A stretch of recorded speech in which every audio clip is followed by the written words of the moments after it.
Assalamualaikum warahmatullahi wabarakatuh.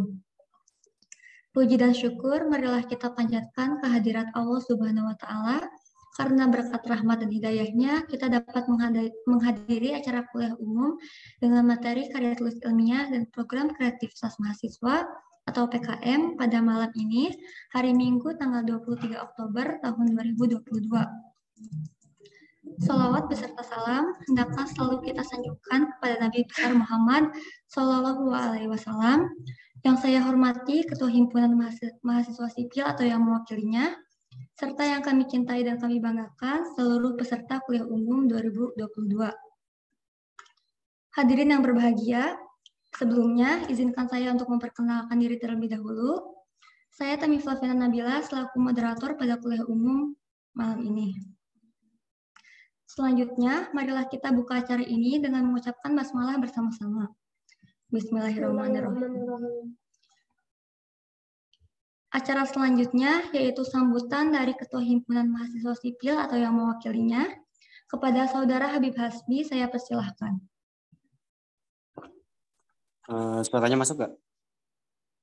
Masuk, Bang. Oke. Assalamualaikum warahmatullahi wabarakatuh. Salam Om Swastiastu, Namo Buddhaya, Salam Kebajikan. Yang terhormat pemateri kita yang alhamdulillah sudah hadir pada malam kali ini.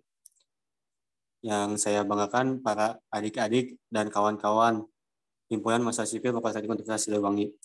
Mungkin di sini saya mewakili Ketua Himpunan yang kebetulan berhalangan hadir pada malam kali ini.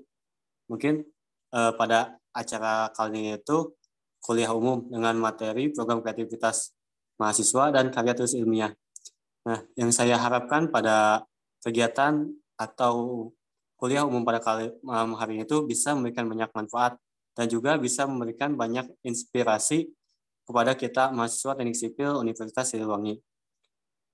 Semoga kita bisa mendapatkan banyak ilmu dari para pemateri kita pada malam kali ini. Mungkin segitu saja sambutan dari saya. Kurang lebihnya saya ucapkan mohon maaf. Assalamualaikum warahmatullahi wabarakatuh.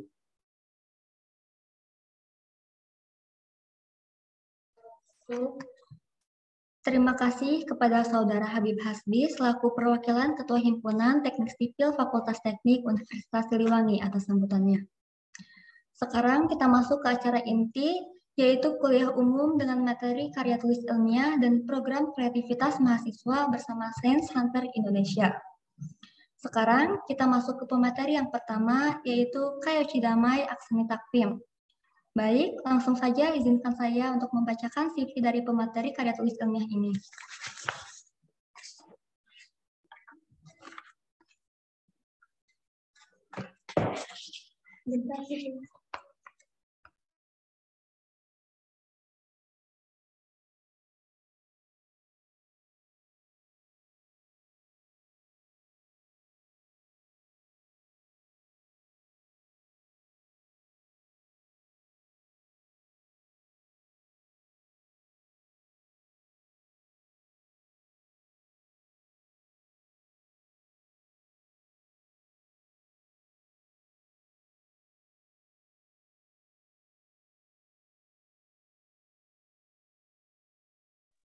Mohon maaf kepada peserta semuanya, ada masalah jaringan.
Mohon maaf kepada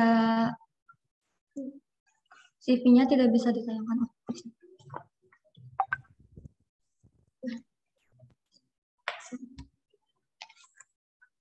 Mohon maaf tadi atas keterlambatannya dikarenakan jaringannya sedang jelek.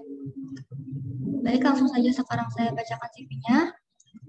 Beliau ini bernama lengkap Kayo Cidamai Aksmi Takwim atau biasa dipanggil dengan Kak Oci.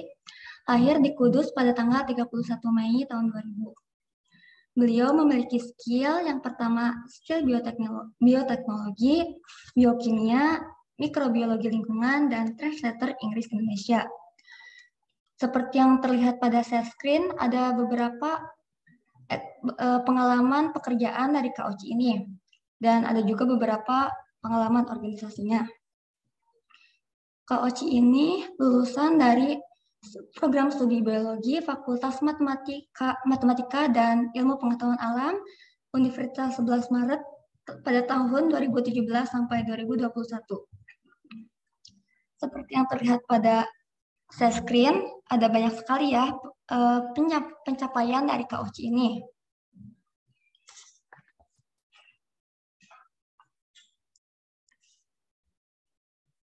Langsung saja saya persilahkan kepada Kak Oci selaku pemateri, kepadanya saya persilahkan.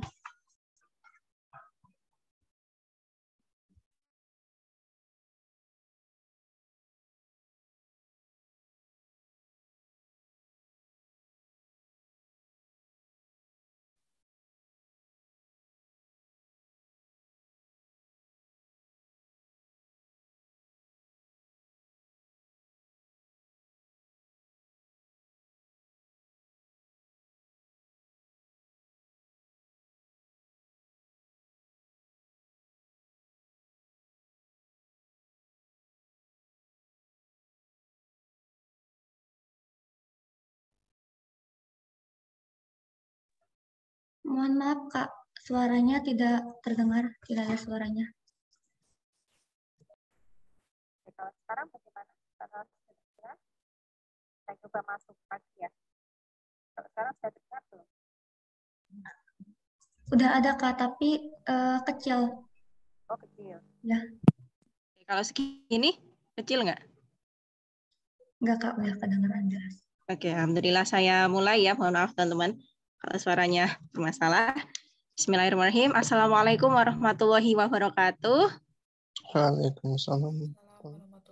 Selamat malam teman-teman dari Universitas Siliwangi semuanya. Perkenalkan saya Yoshida Asani Takwim, biasa dipanggil Oci atau Yoci juga boleh. Sebelumnya saya ucapkan terima kasih ya teman-teman di malam Senin, besok udah masuk ke pekan yang baru. Teman-teman masih semangat malam-malam kayak gini mengikuti belajar ya, mengikuti pembelajaran bersama kami di SHI gitu. Dan saya terima kasih kepada panitia yang sudah menyelenggarakan acara ini. Untuk malam kali ini kita bakal ngebahas tuntas mengenai KTI dan juga PKM.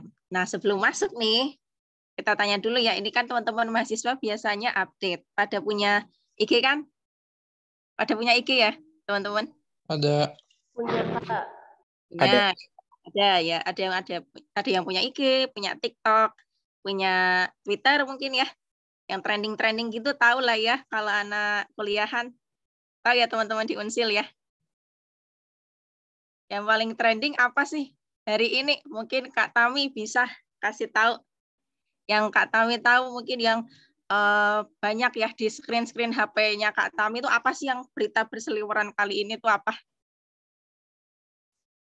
Berita kalau di saya sih terakhir itu paling yang siswi IPB yang terseret arus banjir itu.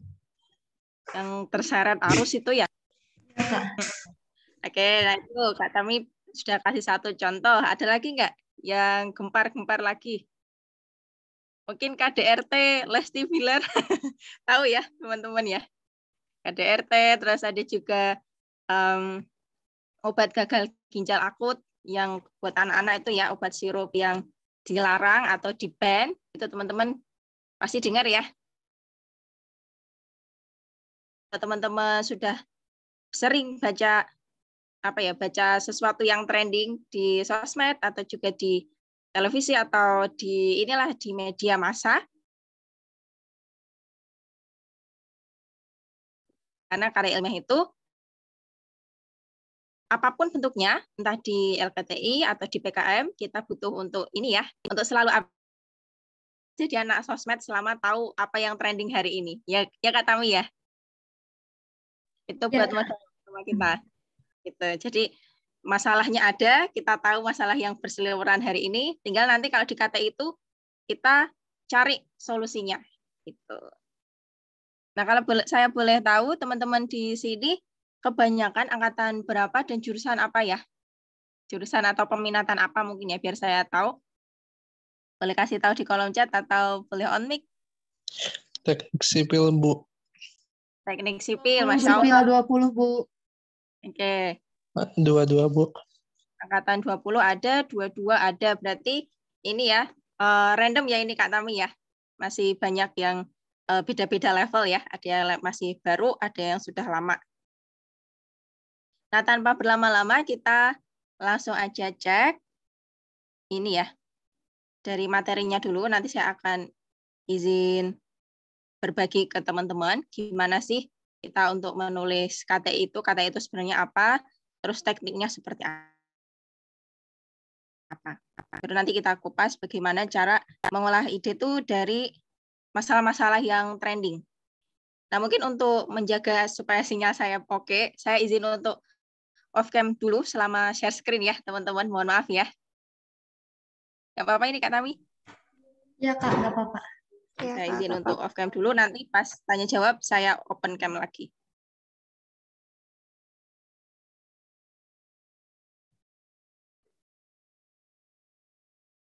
Ini sudah kelihatan teman-teman? Sudah, Kak. Sudah kelihatan. Ini saya izin slideshow ya.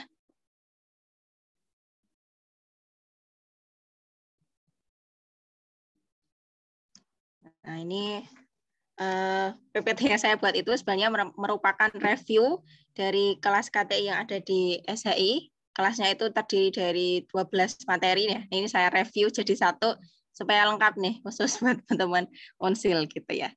Saya review di sini, saya persingkat. Nah, kita kenalan dulu apa yang dimaksud ilmiah. Biasanya kalau orang-orang umum ya dengar kata ilmiah itu kesannya apa sih teman-teman? Kayak rumit, males, bosan gitu ya.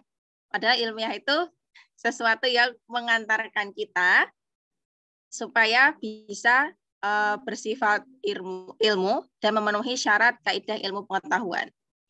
Nah, keilmiahan ini penting dalam kehidupan sehari-hari supaya kita punya suatu pola pikir, pola bicara, dan pola perilaku yang dapat dibuktikan dengan ilmu-ilmu yang ada. Intinya tuh sebenarnya ilmiah tuh nggak ribet amat ya, justru kita menyederhanakan sesuatu yang rumit dan membuktikan agar sesuatu itu fakta gitu ya, bukan mitos. Nah, itulah inti dari keilmiahan. Masalahnya emang ada,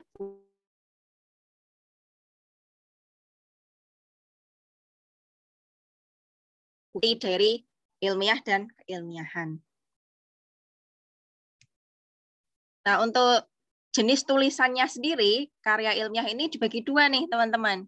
Nanti kan materinya juga ada dua ya, ada PKM dan KTI. Nah, PKM nanti akan dibahas bersama Kak Dian. Nah, ini lebih ke proposalnya, sedangkan yang di LKTI yang saya bahas di sini lebih ke laporan penelitian atau makalah. Nah, di sini bisa memuat ini ya, hasil temuan, diskusinya, dan juga kesimpulan. Nah, pastinya kalau di PKM itu kan dipisah proposal dulu, baru laporan ya.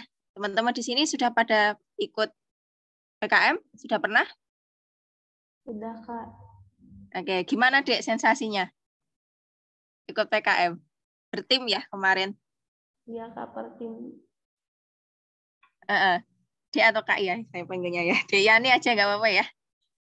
Dek Yani Putri. Kemarin satu tim berapa? 3 orang, Kak. 3 orang. Berapa lama nih penelitiannya di PKM?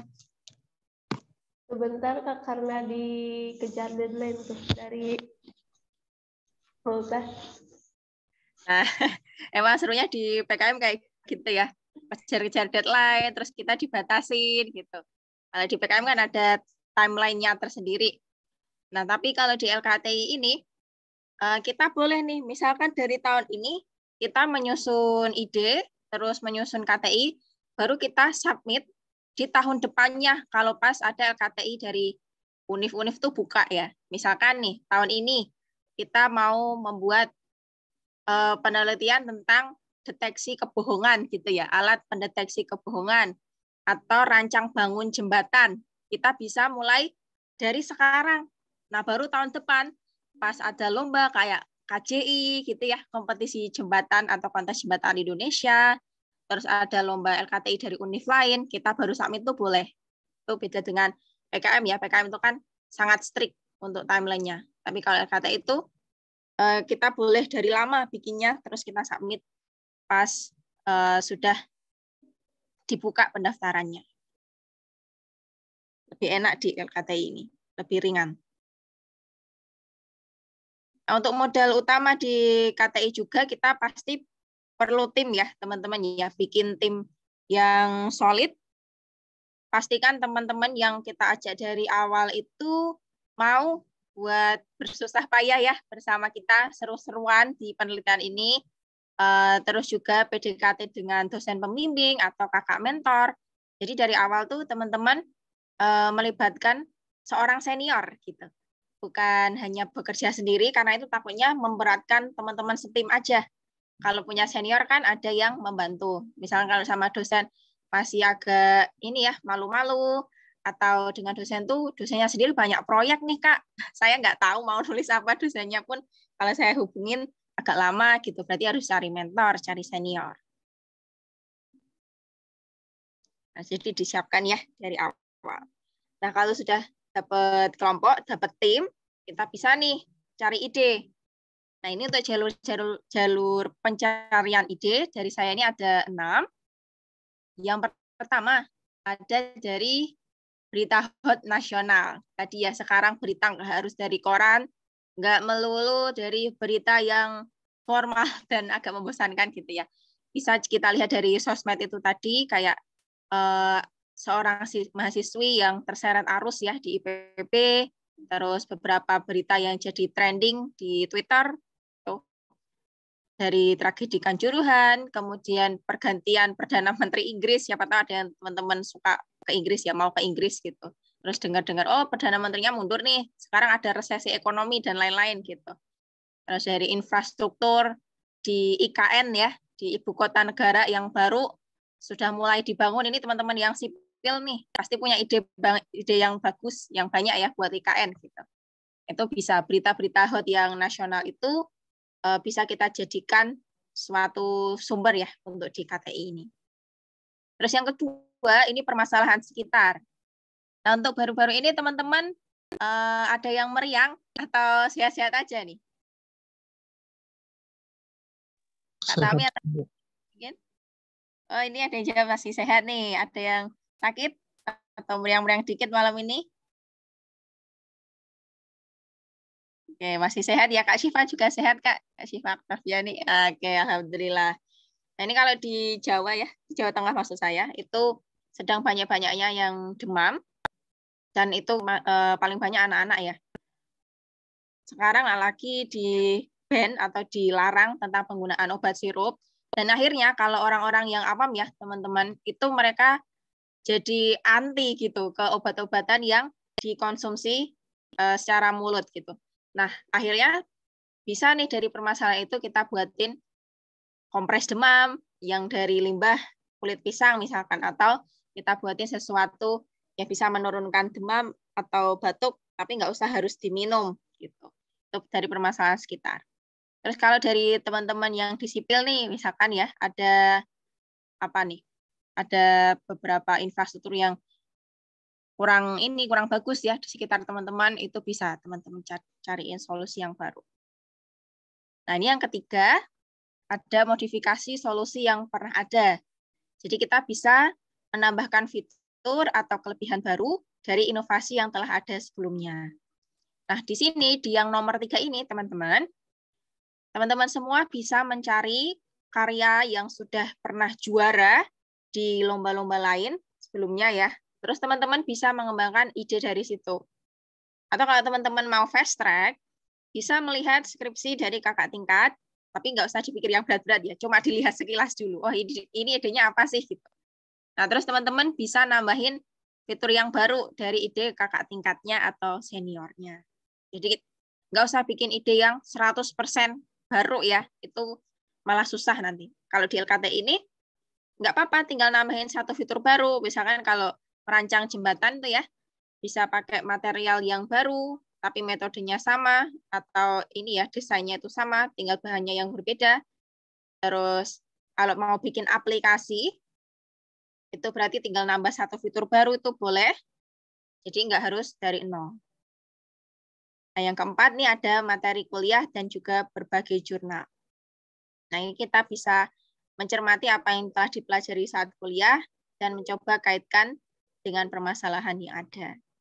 Ini kalau dosennya pas dapat friendly, teman-teman bisa nih diskusi lagi pas di akhir sesi gitu. Tapi cari yang benar-benar friendly ya, teman-teman. Untuk yang kelima, ini bisa melakukan obrolan ringan tapi berkualitas. Jadi kayak obrolan sehari-hari aja, teman-teman pas sudah selesai kuliah, mungkin lagi hangout ya, lagi hangout bareng teman-teman yang satu grup atau yang satu organisasi, pasti mereka ada curhat-curhat nih. Nah, itu bisa kita saring ya, kita saring secara detail apa sih masalah utamanya gitu. Terus kita bantuin cari solusi.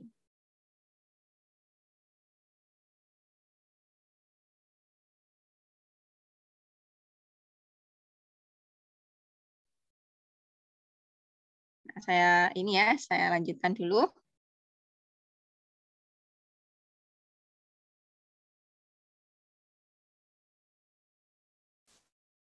Untuk pra penulisan tadi kan udah oke ya, teman-teman udah dapat tim yang sudah solid, chemistry-nya bagus, terus dapat ide, saya dapat beberapa rancangan ide, nggak harus satu yang paling matang tuh enggak.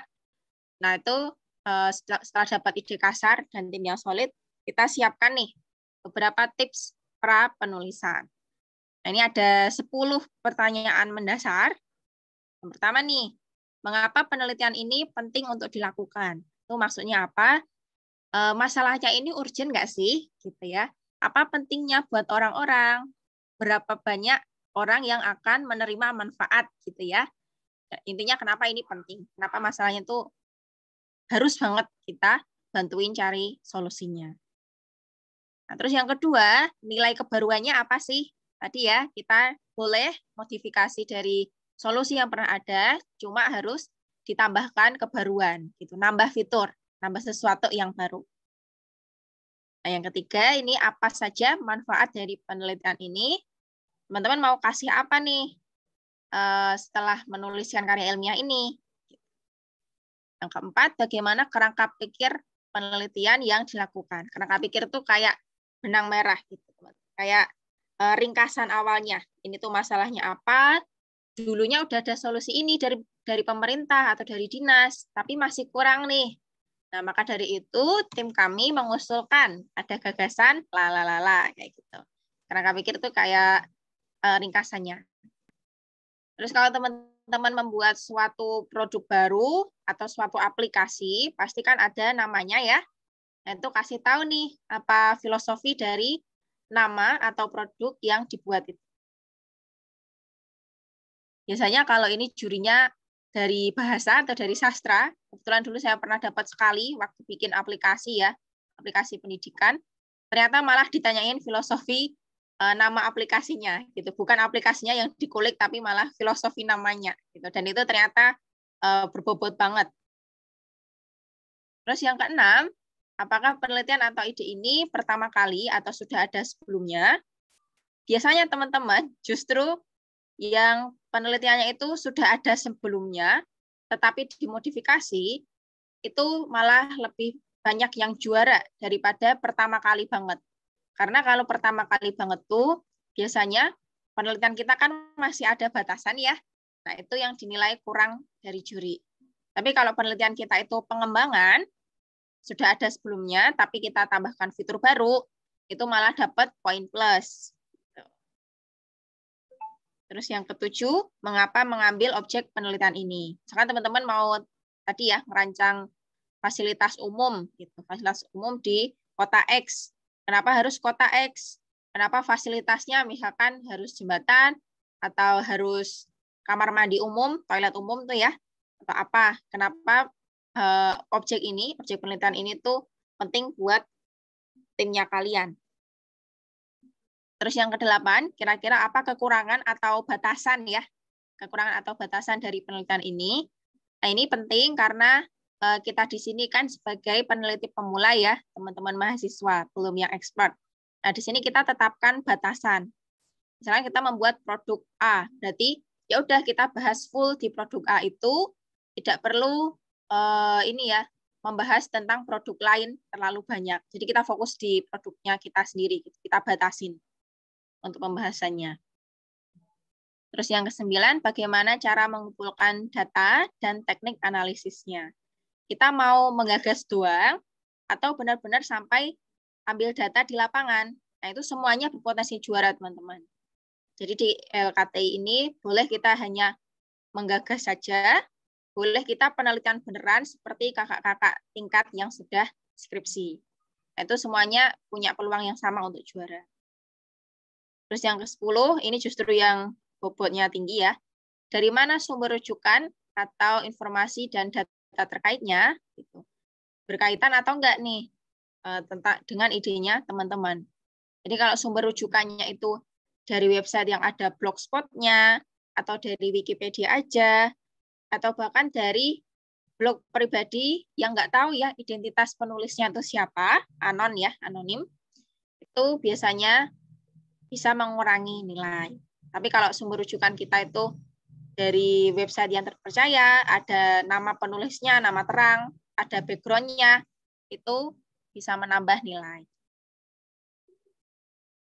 Ini 10 pertanyaan dasar sebelum kita menulis, tapi nggak apa-apa, itu bisa dipikirin sambil jalan, jadi jangan dibikin pusing.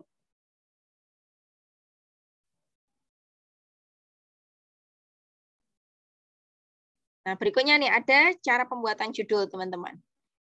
Nah, sebelum saya bahas satu-satu, ini saya kasih contoh dulu untuk beberapa contoh judul yang pernah juara nasional. Nah, yang ini sudah pindah ke judul-judulnya, teman-teman.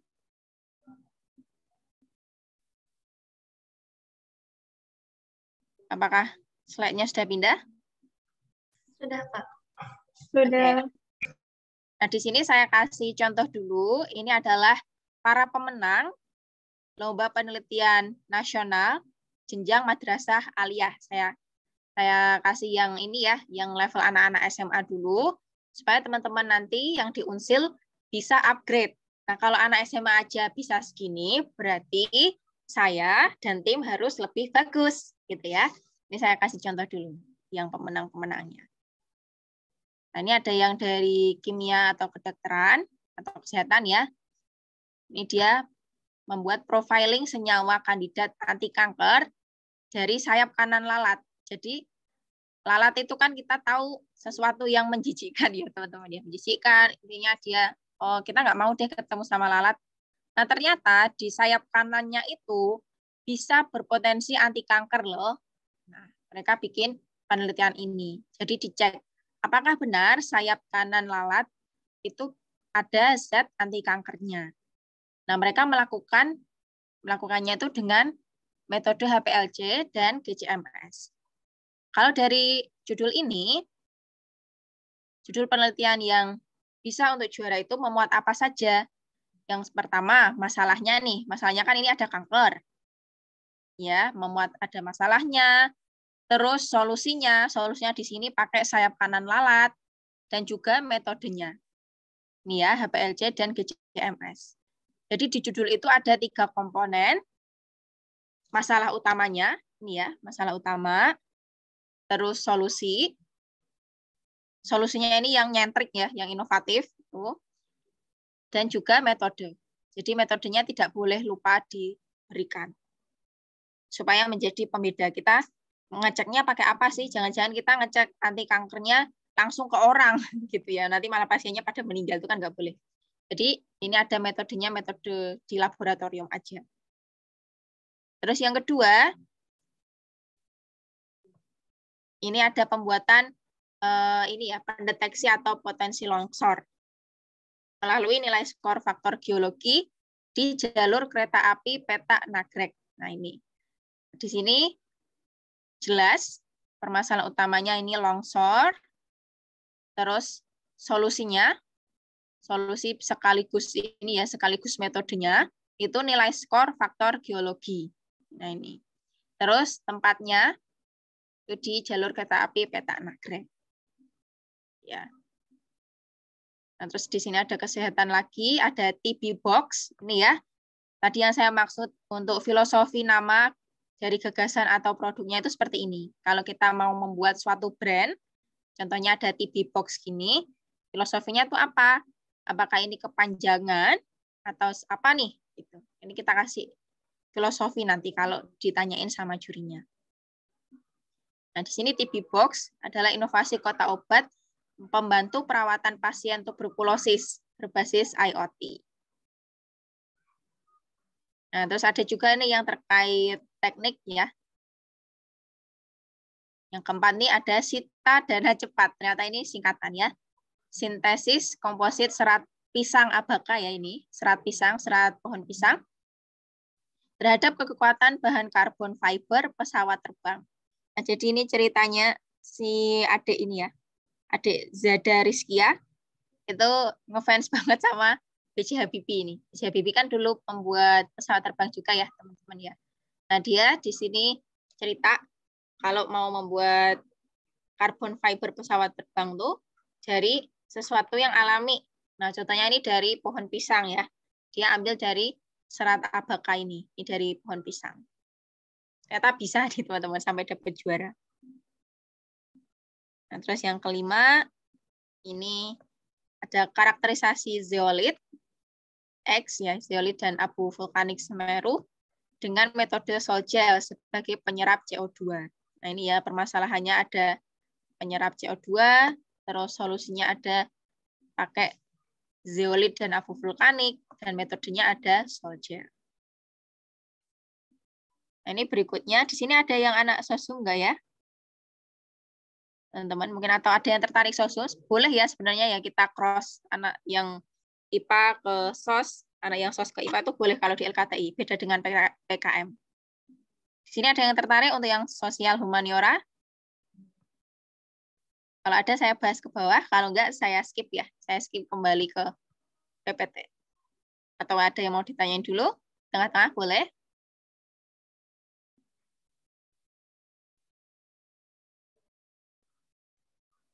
Izin bertanya.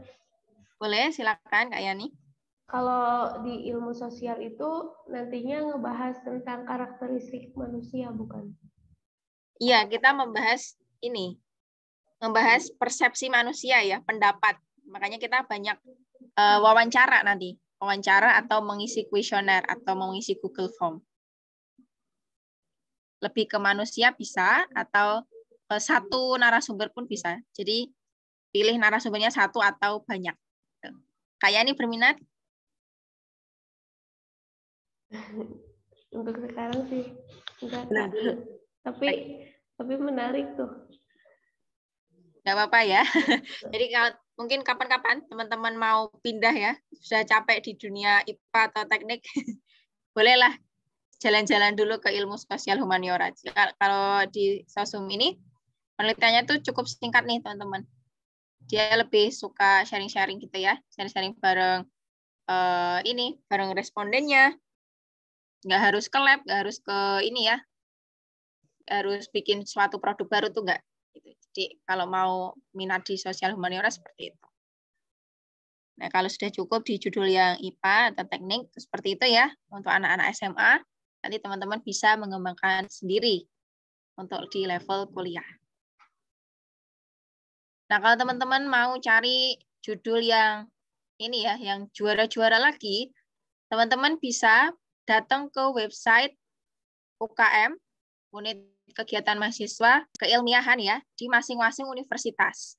Jadi misalkan mau lihat dari Unsil sendiri, atau dari UGM, atau dari Unila, atau contohnya ini saya ambil dari UNS ya, dari kampus saya dulu. Teman-teman bisa datang ke websitenya.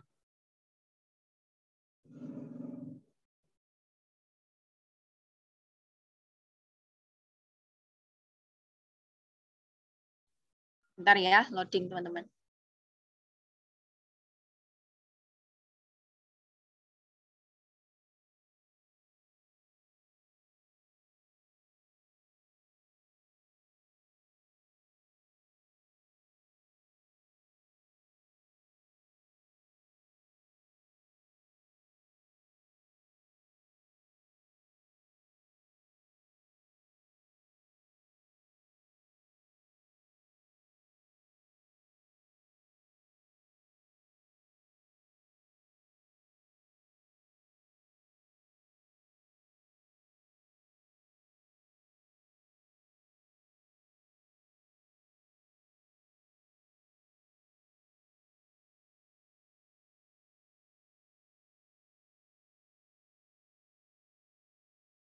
Nah, seperti ini. Kalau teman-teman datang di website UKM keilmiahan masing-masing, universitas masing-masing ya, mau pindah universitas juga boleh nih websitenya. Terus teman-teman lihat nih contoh karyanya, contoh karya yang pernah juara seperti ini.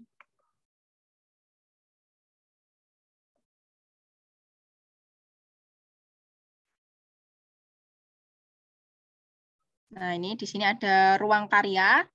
Terus teman-teman bisa pilih. Kalau di sini malam ini kan KTI dan PKM ya. Nah, kalau teman-teman mau coba yang lain tuh boleh kayak artikel, esai, kemudian ini ada PMW itu program mahasiswa wirausaha, atau sekarang ya bisnis plan ya. Itu teman-teman bisa lihat. Di setiap website UKM Univ tuh pasti ada ininya ya, contoh karyanya. Atau kalau teman-teman nggak nemu, bisa DM di IG ininya masing-masing, IG UKM masing-masing, terus tanya nih, tanya ke admin apakah boleh contohnya itu diakses. Nah, seperti ini ya, saya kasih lihat. Ini contoh yang KTI. Nah, ini yang terbaru masih 2021 ya, teman-teman ternyata.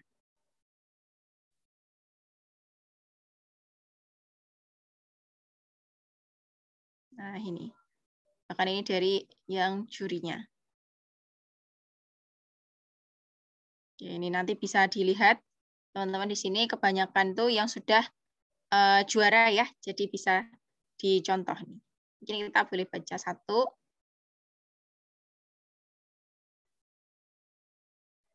Nah, ini ada yang bikin minuman jelly, ini ya, mudah sekali. Kalau anak teknik kayaknya ini terlalu mudah.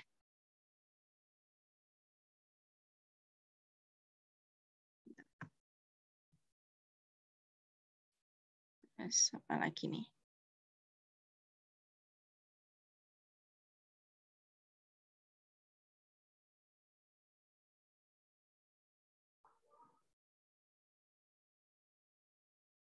Nah, terus ini ada yang bikin lotion antivirus, jadi bukan lotion biasa ya, kalau cewek-cewek atau mahasiswi, itu biasanya pakai lotion sunscreen dan lain-lain. Ya. Nah, kita lihat di sini tuh untuk struktur kata itu sendiri, tadi kan kita udah bahas judul ya.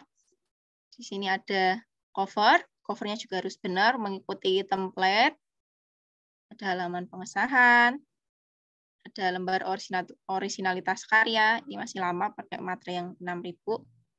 Terus daftar isi.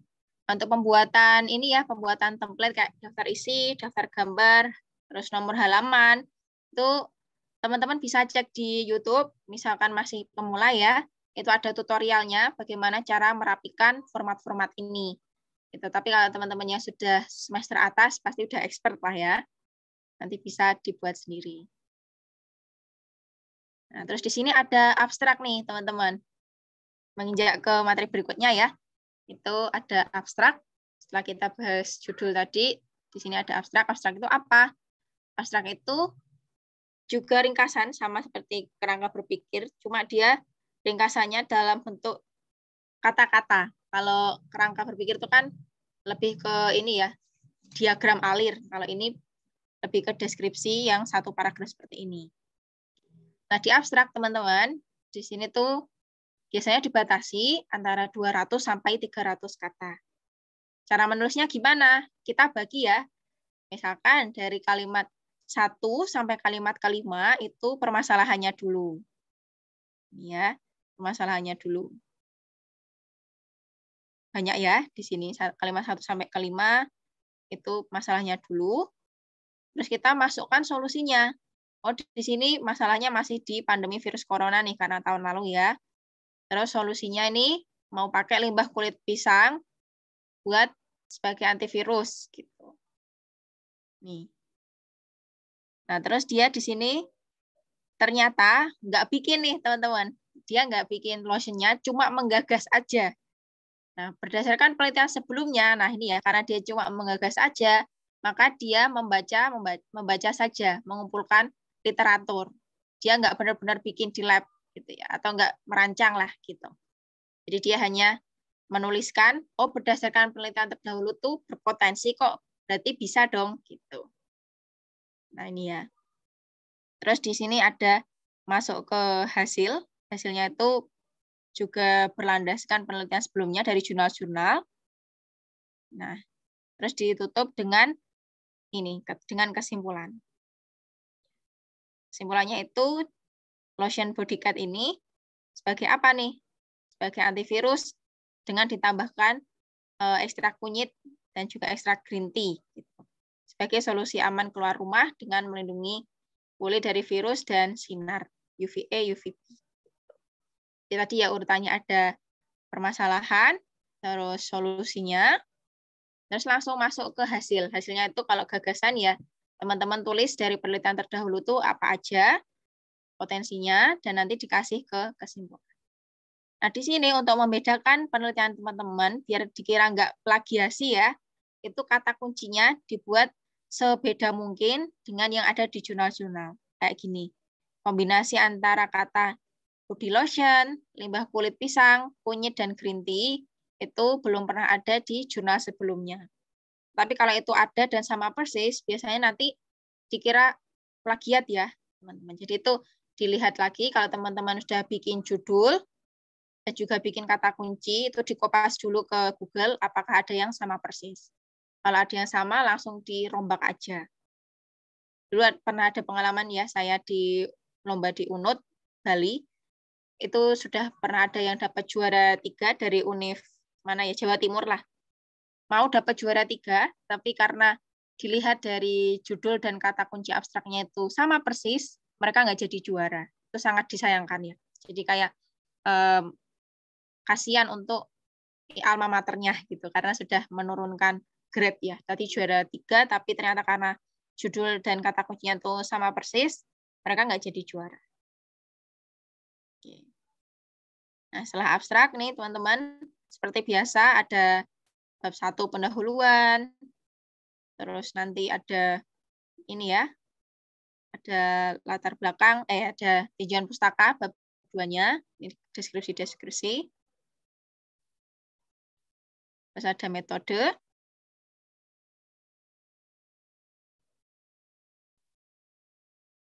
Nah, ada hasil dan juga penutup. Nah, nanti teman-teman bisa lihat ya.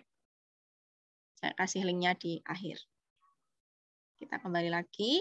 Tadi sudah membahas judul dan abstrak. Nah, judulnya ini sebenarnya tergantung banget sama buku panduan lombanya ya, teman-teman. Karena di LKT ini nggak bisa distandarkan. Masing-masing univ atau masing-masing penyelenggara lomba itu punya aturan sendiri-sendiri. Ya. Beda dengan PKM, karena PKM kan yang menyelenggarakan hanya satu. Hanya dari kementerian aja, Kemendikbud atau Puspresnas. Jadi mereka aturannya udah pakem. Tapi kalau seperti ini di LKT itu kadang berubah-ubah ya. Misalkan dari satu kalimat tuh 12 sampai 21 kata. Terus ada yang pakai brand tadi kayak TB Box ya. Ringan dibaca, terus bersifat persuasif dan menimbulkan keingintahuan. Nah, di sini tuh kadang-kadang yang bersifat persuasif ada lomba yang dia itu strict. teman-teman, agak kaku gitu ya, agak kaku, judulnya mirip skripsi. Tapi ada juga LKTI yang nggak terlalu strict, kita boleh seru-seruan, bikin singkatan sesuka hati kita, itu boleh banget. Tetapi satu syarat yang semua lomba itu pasti ada adalah belum pernah ada yang sama. Karena tadi ya untuk mencegah plagiarisme. Nah, kita skip ke abstrak tadi. Tadi udah ya. Abstrak di kata itu. Tadi susunannya ada masalah atau latar belakang. Ya. 1-5 kalimat tuh masalahnya dulu. Terus tujuan, ya ditambah tujuan tadi. Kalau tujuan boleh juga dilengkapi metode, hasil, dan kata kunci. Ini yang dulu saya buat ya. Buat media pembelajaran. Nah, untuk bab 1 pendahuluan, ini teman-teman modalnya hanya peka ya, modalnya hanya peka dengan masalah sekitar. Karena di sini isinya hanya masalah aja, jadi kita tulis masalah dari umum ke khusus. Gitu. Tadi misalkan masalah dari hilangnya mahasiswi, itu kan karena masalah iklim ya, terutama dari iklimnya itu udah hujan, terus ditambah jalanannya licin, nggak ada pembatas jalan. Nah, itu infrastrukturnya kurang gitu ya. Terus nanti masuk ke khusus, ternyata dari gabungan permasalahan itu akhirnya si mahasiswi bisa terseret. Nah, pasti butuh solusi nih. Solusi misalkan untuk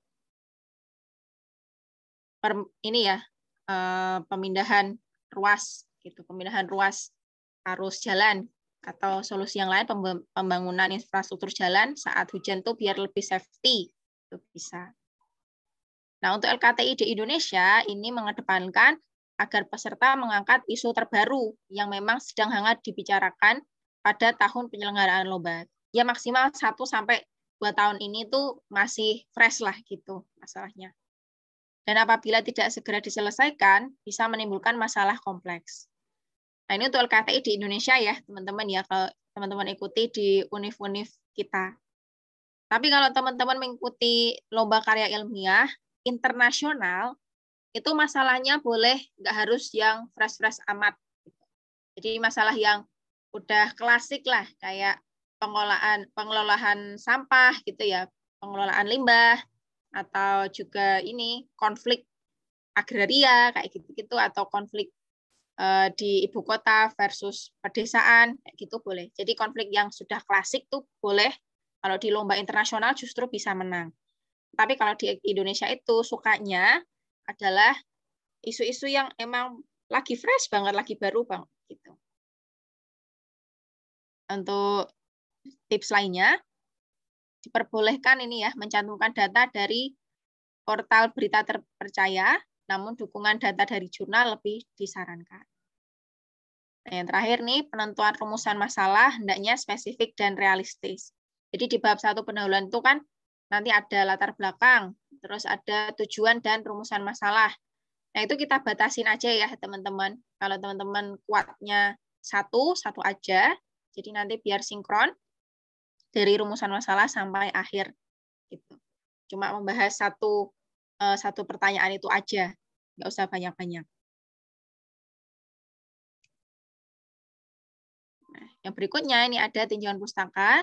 Tinjauan pustaka itu teori atau penelitian terdahulu yang terkait dengan kata kunci pada judul dan atau abstrak.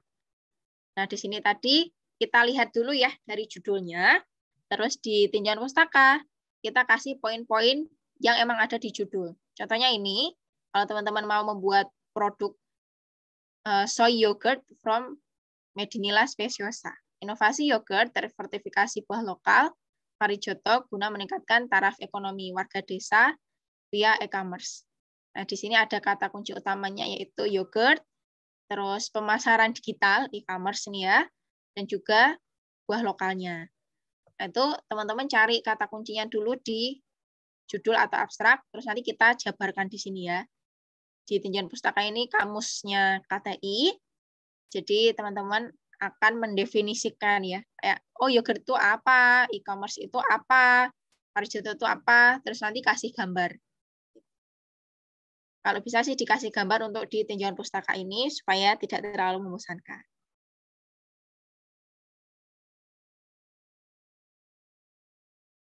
Nah, untuk sumber referensinya, ini ya, teman-teman jangan sampai ambil sembarangan referensi.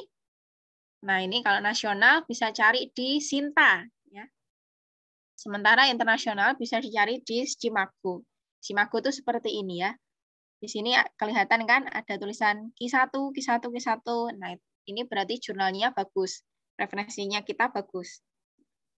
Terus kalau jurnalnya kita tuh ada di Sinta, itu juga bisa dipercaya ya, bukan abal-abal, bukan hanya cerita yang sekedar lewat di koran-koran atau cerita yang lewat di Wattpad atau apa. Jadi jurnalnya emang beneran ada di Sinta. Nah, untuk teknis lainnya, ini yang buat teman-teman yang masih pemula, kayak merapikan tadi ya, membuat daftar isi, nomor halaman, terus ngecek plagiarisme, ini biasa yang dipakai dosen, supaya tahu ya tugas kita tuh kopas atau enggak. Ini yang paling bagus Turnitin. Tapi yang biasa pakai itu dosen, atau kalau kita mau pakai jasanya, berarti beli di Shopee. Tapi kalau mau yang gratis, bisa lihat di Grammarly, dan lain-lain. Nah, ini teknis-teknis untuk teman-teman yang pemula saja. Yang ketiga ini ada metode. Tadi ya, saya katakan teman-teman yang mau menggagas aja atau benar-benar membuat produk, itu semuanya bisa juara. Kalau mau menggagas aja, ini berarti pakai metode penulisan. Sedangkan kalau mau membuat produk atau prototipe, itu pakai metode penelitian. Nah, di metode penulisan, ini kita kasih tahu tahap penulisannya, sumber data, teknik pengumpulan data, dan juga analisis data. Kita boleh kasih desain alat atau flowchart-nya. Ini desain alat yang kasar ya, karena kita nggak bikin. Gitu. Terus menitik beratkan pembahasan secara deskriptif kualitatif. Jangan kalau kita mau bikin prototipe beneran, ya, atau nge-lab beneran, itu harus memuat waktu dan tempat penelitian, alat dan bahan, metode pembuatan produk, pengujian, dan analisis data. Nah, terus lanjut ke bab 4. Bab 4 ini berarti lebih ke teknik ya. Nah, untuk ide yang masih berupa gagasan, ini kasih tahu konsepnya dulu. Teman-teman mau bikin apa, terus implementasi itu seandainya gagasan ini sampai ke masyarakat, itu masyarakat cara pakainya gimana sih? Gitu. Terus diimplikasi itu dampaknya. Kira-kira apa yang teman-teman harapkan kalau masyarakat udah tahu ada ide ini, ada gagasan ini. Gitu. Kalau gagasan itu teman-teman lebih ke optimisme ya, kayak kasih tahu harapan-harapannya, konsepnya, terus cara-caranya, cara-cara memakainya. Nah, sedangkan kalau di alat teknologi, ini diarahkan ke pembuatan alatnya, terus deskripsi komponen-komponen alat. Jadi tadi ya alat-alatnya tuh kita tunjukin pakai panah komponen-komponennya, terus cara kerja dan efektivitasnya dibandingkan kompetitor yang sudah ada. Nah, di sini kita boleh membandingkan, tetapi ini ya tetap mengunggulkan punya kita. Jadi ada plus minusnya. Di tempat kita juga unggul, di tempat lain itu unggul, tapi kekurangannya apa nih yang bisa kita tutupin. Nanti yang kelima, ini ada kesimpulan dan saran. Kesimpulan itu menjawab rumusan masalah dan berkorelasi dengan tujuan penelitian. Jadi tadi kalau rumusan masalahnya itu 1, kesimpulannya juga 1 ya, teman-teman. Di sini yang paling sering miss, karena rumusan masalahnya itu kadang-kadang 1, tapi nanti kesimpulannya 3, atau rumusan masalahnya 3, kesimpulannya cuma 1. Nah, itu kayak nggak sinkron. Jadi harus disinkronkan poin-poinnya. Kesimpulan ini berupa inti dari hasil dan pembahasan penelitian, makanya dia maksimal 1 halaman aja, atau setengah halaman itu udah bagus banget. Terus kita boleh menampilkan data kuantitatif kalau ada, untuk membuktikan orisinalitas karya. Nah, sedangkan di saran, kita menyampaikan peluang keberlanjutan karya, terus evaluasinya itu apa aja, dan membuktikan bahwa karya penelitiannya kita tuh perlu diterapkan. Nah, ini ya contohnya untuk di pilihan 1 dan pilihan 2. Mungkin dari Kak Temi boleh pilih kalau ada 2 kesimpulan seperti ini, lebih pilih kesimpulan 1 atau 2 ya.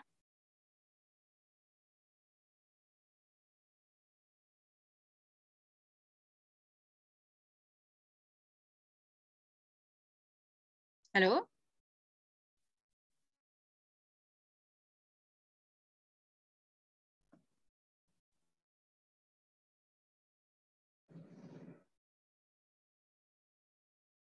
Halo Kak, dari Kak Moderator. Kalau ada 2 kesimpulan seperti ini, lebih suka yang mana ya?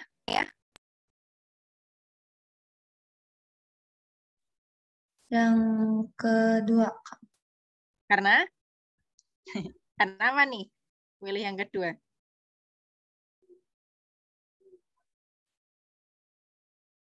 Kayak lebih rinci aja sih, Kak, kalau dari saya. Oke, terima kasih ya Kak Temi. Nah, di sini pilihan kedua itu lebih disukai juri karena ini ya, ada rinciannya. Ada rinciannya, oh ini 20 telur per hari meningkat sebesar ini. Kalau teman-teman buat desain juga kayak gitu. Ini tuh efektivitasnya segini loh. Bisa tahan lama sampai 5 tahun atau berapa. Jadi nggak hanya suatu kalimat yang general ya. Kalau kalimat yang seperti ini di pilihan 1 itu sangat mirip dengan yang sudah ada di buku-buku. Tapi kalau kita tambahkan angka di sini, itu bisa menarik perhatian juri. Saja materi dari saya kembalikan lagi ke moderator. Nanti untuk link materi, terus karya jawara akan saya berikan ini ya setelah tanya jawab di kolom chat. Terima kasih, saya izin tutup dulu. Wassalamualaikum warahmatullahi wabarakatuh. Waalaikumsalam warahmatullahi wabarakatuh. Baik, terima kasih kepada Kak Oci atas pemaparan materinya. Acara selanjutnya yaitu sesi tanya jawab. Kepada teman-teman sekalian, apabila ada yang ingin bertanya, dipersilahkan raise hand dan mengaktifkan mikrofonnya, ataupun apabila tidak bisa on mic atau ada mikrofon yang gangguan, silahkan tuliskan di kolom komentar.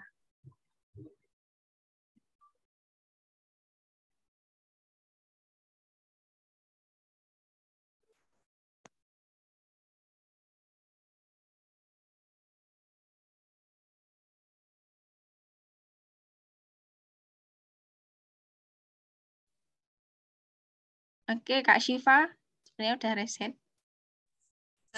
Sebelumnya, Assalamualaikum warahmatullahi wabarakatuh. Perkenalkan Kak, nama saya Syifa.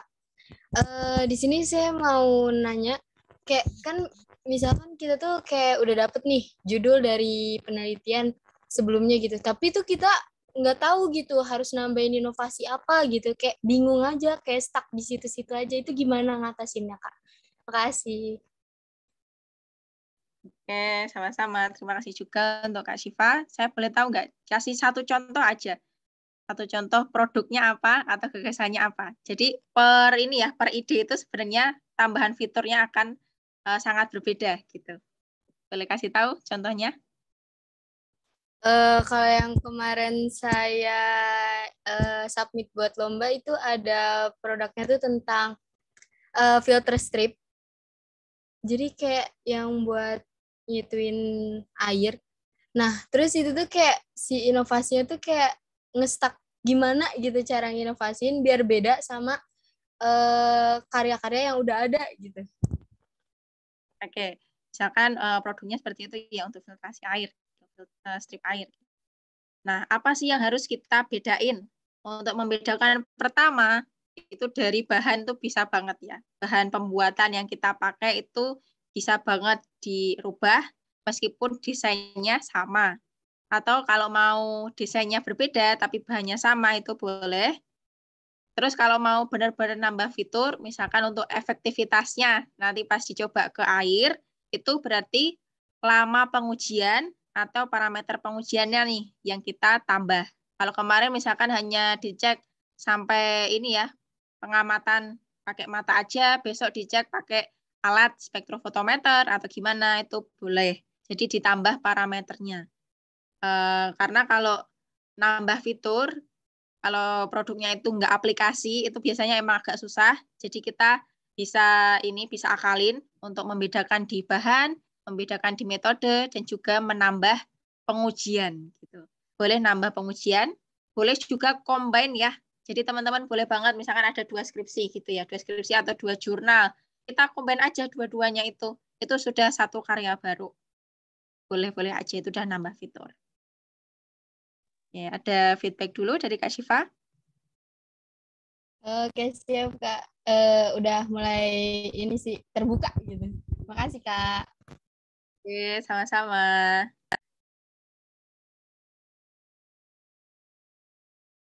Ini dari teman-teman yang lain, boleh?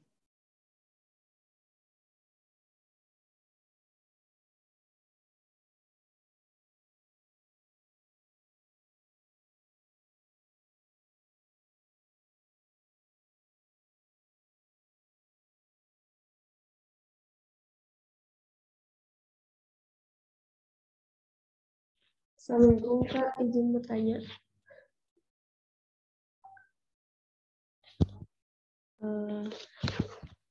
Apa sih Kak tips dan trik untuk menulis KTI itu, dan apa sih kiat-kiatnya Kak biar tetap semangat gitu? Oke, untuk tipsnya yang pasti kita nggak bisa menulis kalau nggak membaca gitu kan. Dari kecil juga gitu ya. Pasti membaca dulu baru menulis. Jadi kita biasakan membaca, anggap membaca itu suatu hal yang ringan, seringan kita scroll sosmed gitulah. Sama aja, scroll sosmed, scroll jurnal, atau scroll ini ya, karya-karya yang udah pernah juara tuh kita anggap seringan itu. Terus kita tadi ya dari awal cari teman-teman yang satu chemistry, jadi itu jaga semangatnya enak. Ketika udah satu chemistry, ngobrolnya itu kan pasti hangat, nyambung kayak gitu ya. Nggak bakal bosen lah. Terus untuk tips penulisan yang lain, tentunya kita jangan sampai satu tim itu berjalan sendiri. Maksudnya pastikan ada seniornya, entah dari mentor atau dari dosen, supaya terarah ya dari penulisannya biar nggak stuck gitu. Kadang-kadang kita pas sudah bikin kerangka, oh latar belakang mau nulis ini gitu ya. Kita lihat pola dari jurnal. Tapi kadang-kadang masih stuck. Nah, di situ kita butuh senior yang akan membantu kita. Oh, ditambah kalimat ini. Oh, di sini masih ada yang typo dan lain-lain. Gitu. Jadi tadi jaga chemistry, terus pastikan ada seniornya, entah dosen atau mentor, dan anggap membaca itu seringan scrolling. Udah, gitu aja.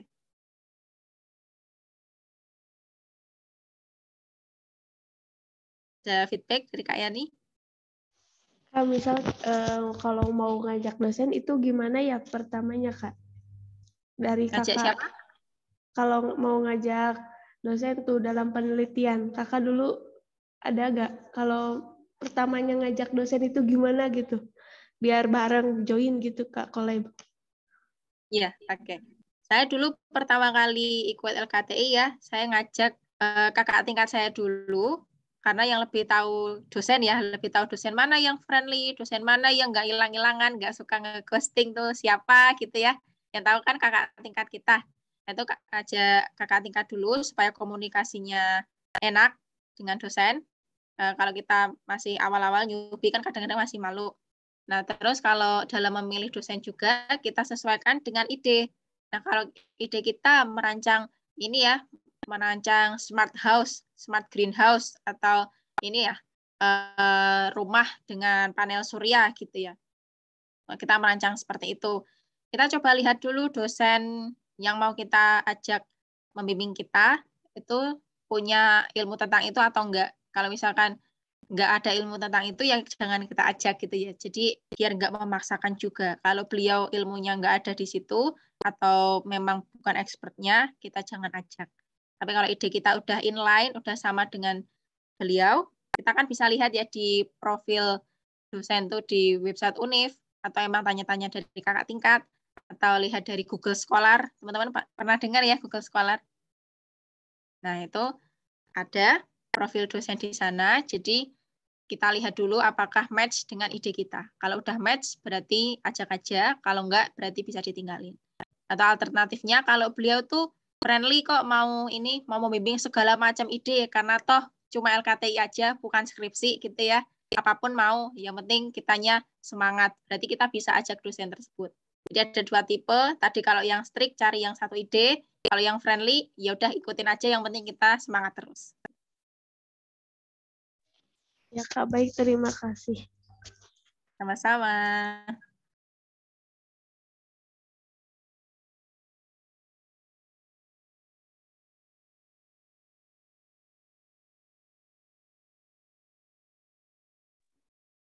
Kepada para peserta, bagi yang ingin bertanya, silahkan bisa langsung bertanya saja, langsung on mic.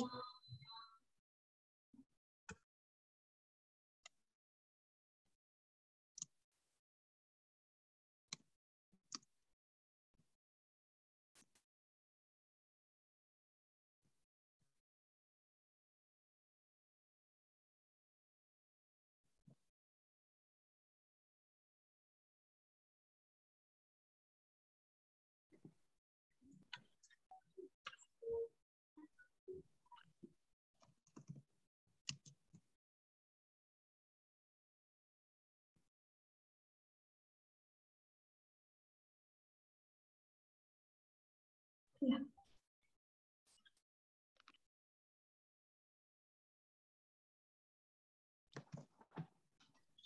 Kalau tidak ada yang mau bertanya lagi, kita tutup aja ya sesi tanya jawabnya.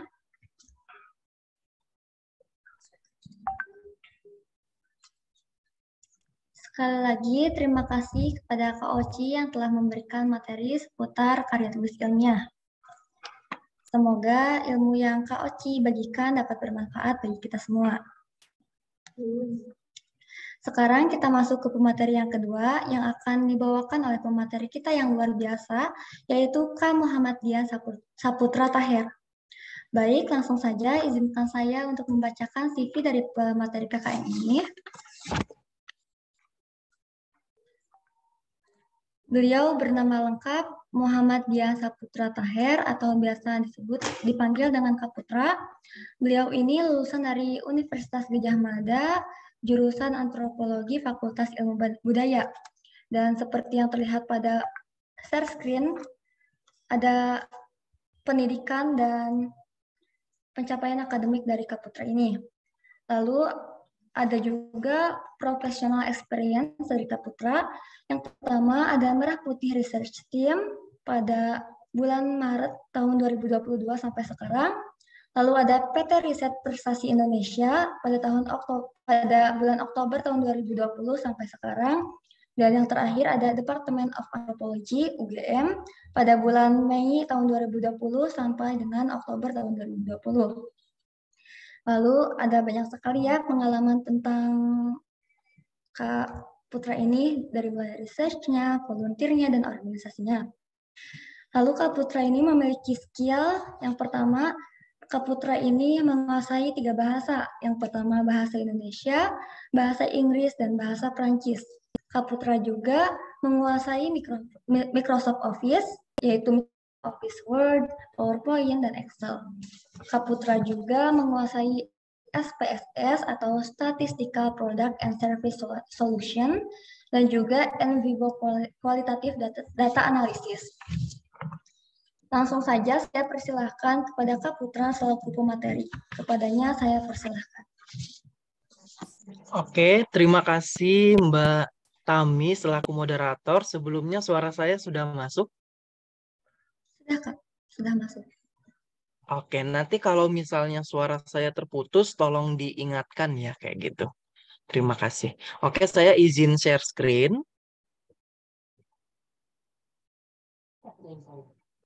Oke, sudah terlihat share screen-nya?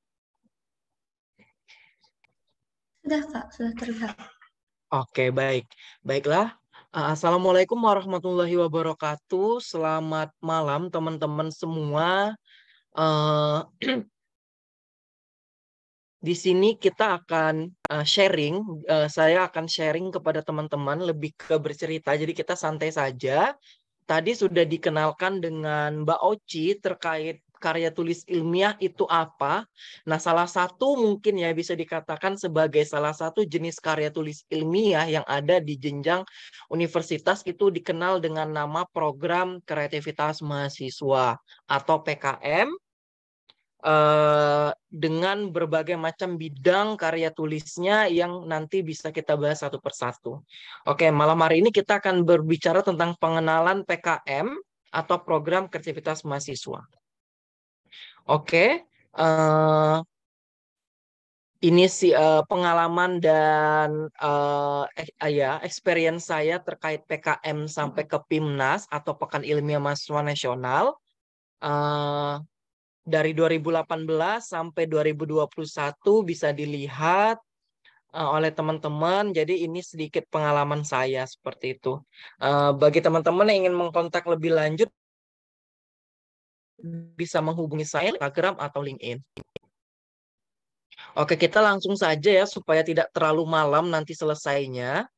Jadi PKM itu apa sih? PKM itu merupakan suatu kompetisi yang diselenggarakan oleh Dirjen Pembelajaran dan Kemahasiswaan dari Direktorat Jenderal Pendidikan Tinggi, Riset dan Teknologi dari Kementerian Pendidikan Kebudayaan, Riset dan Teknologi, serta juga diadakan oleh Dirjen Pendidikan Vokasi, seperti itu.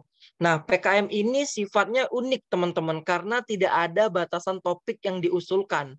Jadi, teman-teman itu bisa mengusulkan isu-isu kekinian, masalah-masalah nasional, ataupun isu-isu terkait Sustainable Development Goals, seperti itu. Jadi, banyak sekali isu-isu yang bisa diangkat, isu-isu kekinian yang tadi dibahas bersama Mbak Oci sangat mungkin bisa diangkat di dalam isu atau proposal PKM.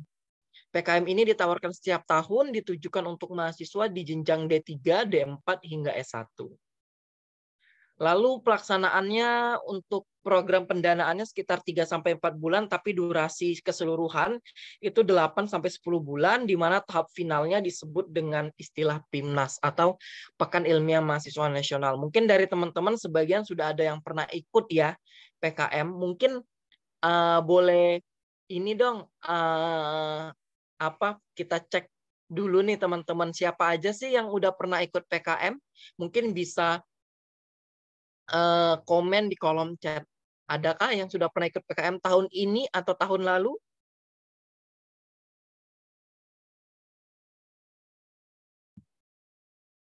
Ada mungkin? Oh, tahun lalu. Oke, dari Kak Yani tahun lalu pernah ikut. Ada lagi? Oh, baru sekarang, Kak. Oke. Ada lagi mungkin? Udah ada ya, berarti sebagian dari teman-teman sudah tahu apa itu PKM. Nah,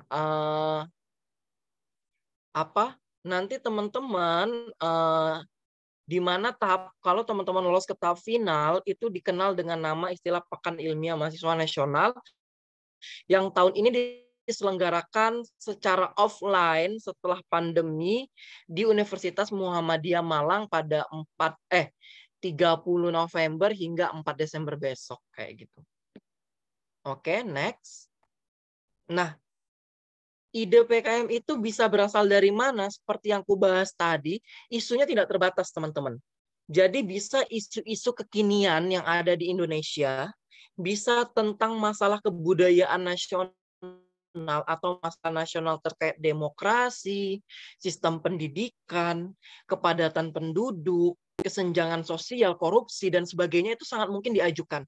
Atau poin-poin yang ada di Sustainable Development Goals atau tujuan pembangunan berkelanjutan, itu ada 17 poin yang sangat mungkin bisa teman-teman ajukan sebagai salah satunya ide dari PKM. Atau masalah-masalah yang ada di kehidupan sehari-hari. Itu sangat mungkin yang paling dekat dengan teman-teman, masalah yang ada di kehidupan sehari-hari tentang daily life, itu sangat memungkinkan untuk diajukan sebagai ide-ide PKM. Kayak gitu. Nah, ini kuota perguruan tinggi bidang PKM. Jadi PKM itu ada kuotanya, teman-teman. Aku kurang tahu Universitas Siliwangi itu masuk ke klaster berapa, tapi teman-teman bisa cek kalau klaster 1 itu jumlahnya sekian, sesuai di sini. Klaster 2 sekian, klaster 3 sekian, 4 sekian, dan 5 sekian. Jadi teman-teman bisa mengikuti seleksi di tingkat universitas dulu untuk memasuki ke kuota-kuota yang ada di klaster-klaster ini. Kayak gitu. Nah, tahapan menuju PIMNAS itu ada terbagi menjadi beberapa bagian, teman-teman. Yang pertama adalah evaluasi internal tahap 1, itu adalah penilaian dari sisi administrasi, teman-teman. Kayak gitu. Nah, sisi administrasi ini penting banget, sehingga teman-teman itu wajib banget membaca buku panduan sebelum memulai menuliskan proposalnya. Karena kalau nggak lolos seleksi administrasi, teman-teman nggak akan dinilai tahap 2 seleksi substansi. Seperti itu. Jadi usahakan dulu administrasinya terpenuhi, baru substansinya nanti akan dinilai. Setelah itu penugasan proposal didanai, setelah itu ada monitoring evaluasi atau yang dikenal dengan istilah PKP 2, lalu penentuan peserta PIMNAS, dan akhirnya ditutup dengan Pekan Ilmiah Mahasiswa Nasional. Nah, konsep pelaksanaan PKM 2022, ini maksudnya PKM keseluruhan ya, bukan RSA aja, ini salah tulis, itu dilakukan secara luring penuh dengan tetap memperhatikan protokol kesehatan. Jadi mahasiswa boleh berinteraksi langsung dengan subjek penelitian, dengan masyarakat, dengan mitra, dan sebagainya, tapi tanpa kontak fisik dan menerapkan protokol kesehatan secara ketat. Itu wajib dipenuhi ya teman-teman ya. Nah, ini alur pelaksanaan PKM. Teman-teman ada 4 tahap utama di dalam PKM, seperti yang tadi ya. Tadi udah dijelaskan, ada tahap pengajuan, teman-teman akan mengajukan tahap ini. Oh, ini aku belum update sih tanggalnya, yang aku lupa 2022 itu sekitar pertengahan Maret kemarin ya, kalau nggak salah deadline-nya. Terus tahap berikutnya ada pendanaan untuk PKM 8 bidang sekarang dan PKM VGK, dulu namanya GFK, dan penetapan insentif untuk PKM AI dan PKM GFT, dulu namanya GT, kayak gitu. Lalu ada PKP 2 dan tahap final.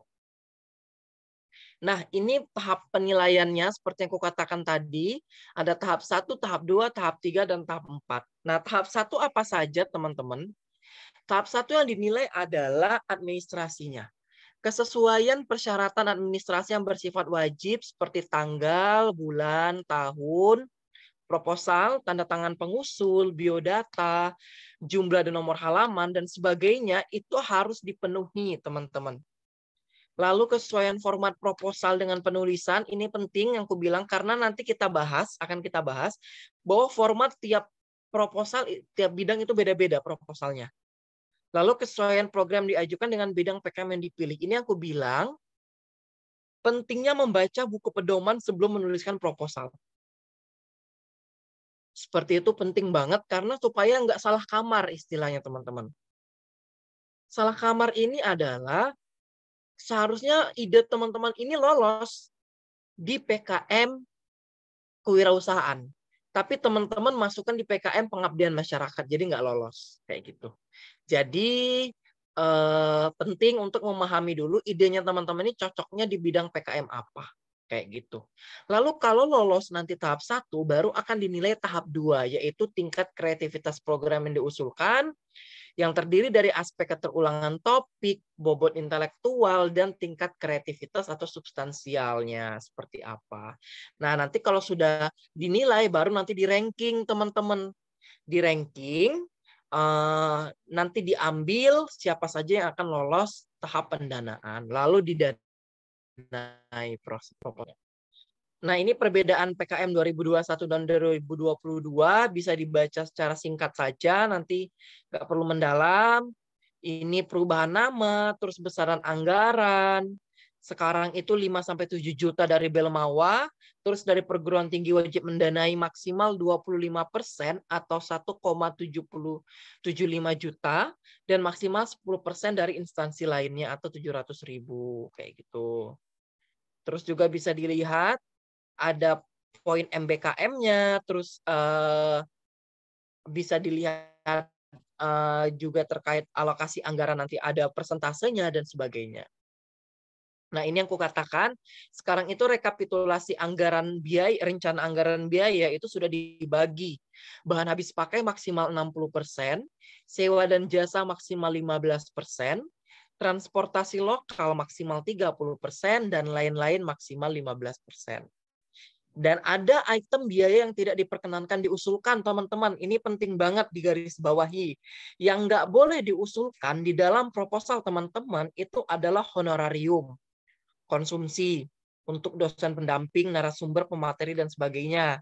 Sewa komputer, PC, laptop, printer, ponsel, kamera handycam, dan sebagainya. Pembelian alat bahan lebih dari 1 juta per item. Penyimpanan data terkait flash disk, hard disk itu nggak boleh dibeli. Pembelian kuota internet lebih dari 100.000 per bulan per tim. Durasi sewa lisensi lebih dari 6 bulan. Dan penyusunan atau penggandaan bagi PTN yang tidak mewajibkan hard copy. Kayak gitu. Ini udah ada format lampiran untuk catatan harian atau logbook di Simbelemawa, juga untuk penggunaan dana. Jadi di laporan kemajuannya itu bisa mengikuti format penggunaan catatan penggunaan dana yang ada di buku pedoman. Nah, ini kriteria PKM bisa dilihat, ada PKM riset eksakta, sosial humaniora, kewirausahaan, pengabdian pada masyarakat, penerapan iptek, karsa cipta, karya inovatif, ada juga video gagasan konstruktif, gagasan futuristik tertulis, dan artikel ilmiah. Semuanya sama, anggotanya 3-5 orang dari jenjang D3 sampai S1, tapi pendanaannya dari Belemawa untuk GFT dan AI itu 2,5 juta, yang lainnya 5-7 juta. Lalu luarannya tiap bidang beda-beda ya teman-teman, bisa dibaca saja. Contohnya kayak PKMR itu artikel ilmiah, laporan kemajuan, laporan akhir. Tapi kalau misalnya penerapan iptek itu buku pedoman mitra, laporan kemajuan dan laporan akhir dan sebagainya. Kita next. Hal-hal penting dari proposal PKM 2022. Yang pertama adalah panjang judul PKM, teman-teman, itu maksimal 20 kata. Kalau teman-teman lebih dari 20 kata, itu akan gugur di tahap administrasi. Lalu teman-teman tidak boleh menggunakan singkatan pada nama ketua atau anggota. Jadi misalnya nama saya Muhammad Dian Saputra Taher. Di proposal dibuat M. Dian Saputra T. Itu nggak boleh. Jadi harus lengkap. Lalu disarankan minimal dari 2 angkatan. Isi proposal selain PKM 8 bidang, itu dalam bentuk PDF, ada daftar isi, halaman inti, bab 1 sampai daftar pustaka maksimal 10 halaman, lalu lampiran, kalau AI dan GT, itu isinya 8 sampai 15 halaman. Lalu yang harus dipatuhi persyaratan administratif terkait nomor halaman di pojok kanan atas pakai angka Roma, angka Arab untuk dari bab 1 sampai lampiran, sedangkan daftar isi pakai angka Romawi di pojok kanan bawah. Marginnya kiri 4, atas bawah kanan 3. Spasi 1,15 poin. Jenis fontnya Times New Roman, ukuran 12 poin. Dan sistematikanya diikuti sesuai bidangnya masing-masing. Nah, berikutnya yang kita bahas adalah terkait jenis-jenis PKM. Yang pertama adalah PKM riset eksakta. Nah, PKM riset eksakta ini yang suka penelitian di bidang eksak, teman-teman. Terkait hukum-hukum fisika, kimia, pokoknya yang terkait riset lah. Tadi udah dijelasin sama Mbak Oce terkait laporan penelitian seperti apa, karya tulis ilmiah seperti apa. Nah, kurang lebih penelitian riset eksakta seperti itu. Jadi terkait dengan hubungan sebab akibat, aksi reaksi, rancang bangun, eksplorasi, di bidang kedokteran, kesehatan, farmasi, pertanian, teknik, matematika, dan sebagainya, itu sangat bisa dilakukan di bidang PKM riset eksakta, teman-teman. Lalu yang suka bidang sosial humaniora bisa banget. Oh, ini contohnya. Resistance Stretch 3, studi in vivo efek anti-obesitas melalui modulasi hormon leptin dengan pangan fungsional lokal berbasis intip dan cornflakes. Seperti itu. Lalu riset sosial humaniora yang suka di bidang sosial humaniora, di bidang IPS, ini bisa banget, yaitu gabungan antara bidang sosial dan humaniora yang memiliki objek riset terkait fenomena sosial tentang perilaku manusia yang dapat ditemui dalam kehidupan bermasyarakat. Ini contohnya tentang filosofi Wong Kitogalo pada masyarakat Palembang, pendorong kohesivitas kelompok penguat integrasi antar daerah di Sumatera Selatan. Nah, lalu berikutnya adalah PKMK atau PKM Kewirausahaan. Nah, ini adalah yang teman-teman suka dengan bisnis, yang udah punya usaha atau yang baru mau punya usaha tapi mau dijalankan setelah didanai. Ini bisa banget. Tapi kuncinya dari PKM Kewirausahaan itu tetap pada kreativitasnya, teman-teman. Jadi profit itu penting, tapi yang paling utama adalah kreativitasnya, kayak gitu. Jadi tantangan intelektualnya itu yang mendasari lahirnya komoditas usaha itu lebih penting, teman-teman, kayak gitu. Tapi profit juga penting terkait dengan PKM kewirausahaan ini. Contohnya seperti ini, Battle Lab awetan basah atau kering invertebrata atau integrasi teknologi augmented reality AR untuk generasi milenial. Atau ini contohnya SenseCare, Sentul Natural Skincare. Dia membuat skincare, inovasi gel masker wajah kaya antioksidan dari limbah kulit sentul, Sandoricum kojape. Seperti itu. Next, selanjutnya. Nah, ini yang suka dengan pengabdian. Biasanya anak-anak BEM. Anak-anak organisasi nih suka pengabdian kepada masyarakat, bisa ikut PKM pengabdian kepada masyarakat atau PKMPM, yaitu memberikan bantuan iptek kepada mitra sebagai bentuk solusi atas permasalahan mitra yang teridentifikasi saat mahasiswa berdiskusi dengan mitra hingga kesepakatan bersama dicapai. Nah, PKMPM ini, teman-teman, mitranya itu harus tidak produktif, tidak mencari profit, teman-teman. Jadi kalau mitranya itu profit, misalnya mitranya UMKM, itu nanti PKMPI. Tapi kalau mitranya ibu-ibu PKK, mitranya anak sekolah SD, mitranya guru-guru TK, mitranya kelompok anak autis, itu kan nggak ada profitnya. Nah, itu bisa dijadikan PKMPM. Contohnya ini, program Nutrizum sebagai usaha peningkatan kualitas pola makan anak autis. Nah, anak autis kan nggak mencari profit, teman-teman. Kayak gitu. Jadi bisa diajukan sebagai PKMPM. Atau kelas cakap politik, program edukasi politik bagi pelajar SMA yang mengikuti aksi demonstrasi RUU Cipta Kerja. Ini kan pelajar SMA kan nggak mencari untung. Jadi bisa diajukan sebagai PKMPM. Oke, selanjutnya PKMPI. Nah, ini mirip dengan PKMPM tadi, penerapan iptek. Ini adalah sama dengan mitra, atas permasalahan mitra, tapi bedanya teman-teman, kalau PKMPI, mitranya itu berprofit, mencari untung. Jadi mitranya PKMPI itu contohnya apa? UMKM, perusahaan, kelompok tani, dan sebagainya. Jadi adalah PKMPI ini adalah memberikan solusi teknologi, solusi-solusi lainnya kepada mitra dengan bisa meningkatkan produktivitas dari mitra. Contoh, seperti ini misalnya, mesin sangrai bubuk rempah-rempah dengan metode double jack guna meningkatkan produktivitas IKM Virgo Barokah Food di Sidoarjo. Tadinya IKM Virgo Barokah Food ini hanya bisa menghasilkan 50 bungkus bumbu rempah-rempah tiap hari. Setelah dibuatin mesin Mira, dia bisa memproduksi 100 bungkus sehari. Nah, kan ada peningkatan 50 bungkus toh. Nah, itu yang dimaksudkan dengan PKMPI, teman-teman. Jadi ada peningkatan produktivitas yang meningkatkan profitnya dari mitra. Kayak gitu, teman-teman. Nah, selanjutnya PKM Karsa Cipta. Nah, ini mirip-mirip juga dengan PKM PI tadi. Tapi bedanya, kalau Karsa Cipta atau PKM KC, itu nggak perlu mencari profit. Nggak perlu produktivitasnya tinggi. Jadi, inovasi mahasiswa berbasis iptek dalam upaya menghasilkan suatu produk, entah itu berbentuk sistem, desain, model barang, prototipe, produk kesenian, kontemporer, aplikasi, dan sebagainya, itu bisa dilakukan yang sifatnya tidak mesti fungsional. Jadi boleh berupa prototipe, itu nggak masalah. Seperti itu. Contohnya, inovasi kursi roda fleksibel berbasis sistem cerdas autonomos menggunakan smartphone untuk disabilitas dan lanjut usia.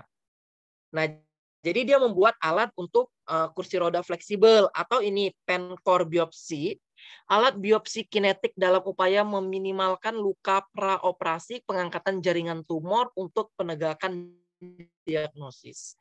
Jadi alatnya tuh baru berupa prototipe, jadi nggak mesti harus yang sudah jadi, seperti itu teman-teman. Selanjutnya PKMKI atau karya inovatif. Nah, kalau ini mirip PKMKC, tapi bedanya alatnya sudah fungsional penuh, yang sudah bisa dijual, bisa dipakai teman-teman, kayak gitu.